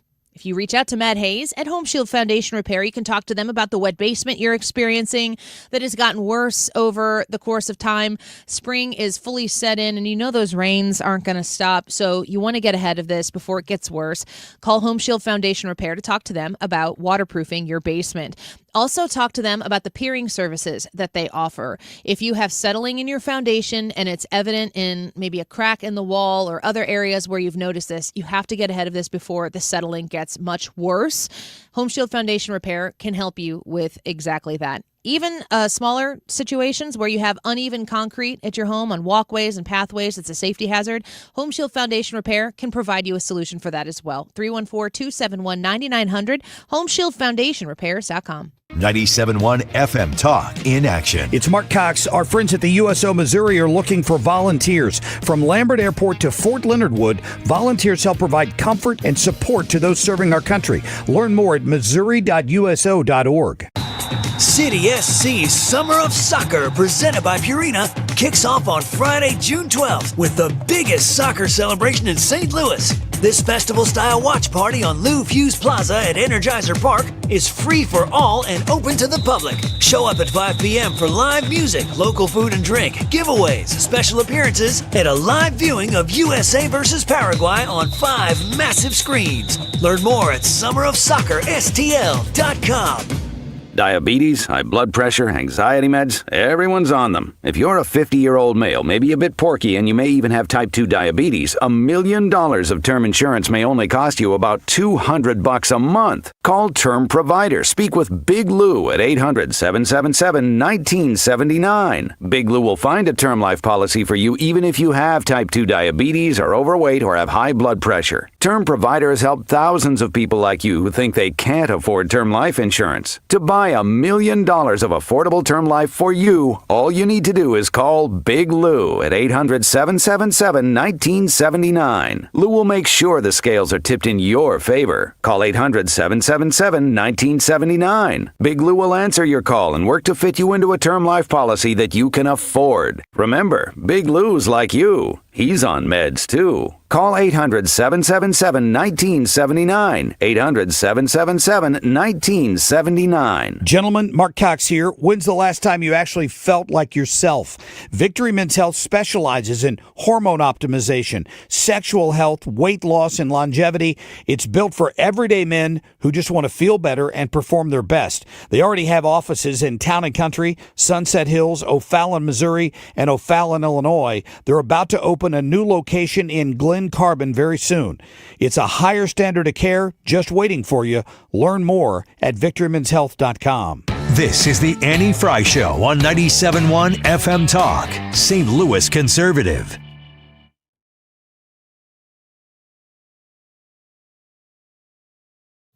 All right, a few more Ask Us Anything next questions here from the text line at 314-241-9797 before we go. Also, the results of today's YouTube live chat poll in about 5 minutes. Are you following the World Cup? Let us know what you think. We'll be giving you those results shortly. Question here that says, what do you think about the ubiquitous radio and TV advertising of gambling apps? I've been asked to endorse them, and I've passed on it. But I don't know. I feel like consumers are responsible enough to make decisions for themselves what to do. Kind of what I think too. I don't know. Kind of libertarian on the issue, I guess. It's hard. Yeah, it's hard to say, oh, that's terrible, because well, people make a choice. Yeah. Go make a choice. It's hard, and it's not the same as something like drugs, because you go, well, that affects a lot more things. That it affects how you drive. It affects lots of other things. This doesn't really do that. So I've also been a little bit hesitant to endorse it because it's not my thing, and I don't really gamble, but I also would have a hard time telling people they can't do it.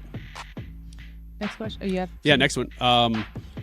Let's see here. Should I go for one that's specific to Annie? I think I should. It says, Annie, since you will not go to space.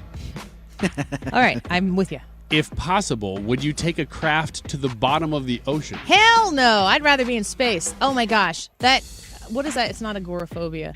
What is that? Fear of deep water? Oh, yeah. I don't know. I don't know. But you can go. Thalassophobia. THALASSophobia. My son and I both have this, and we get obsessed in watching YouTube videos of things that are from the deep water, and they all have that that song going on in the background, and it's that like super it's that real choral. deep. It's like a Yeah, no, a little deeper than that. I can't get quite deep. Yeah, I think I just got deeper than you did there. No, you didn't. I think it's possible. You definitely did not. Not deep enough to be afraid of it in the water, though. I know. Well, ocean stuff. I think the ocean is the scariest place on the planet. I do too, except for a ghost house. I'd take my chances with the dead. Ghost house.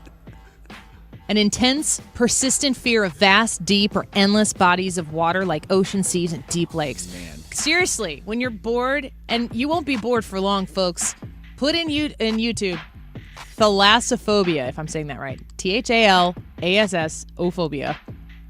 It's creepy. No water. Okay, next question.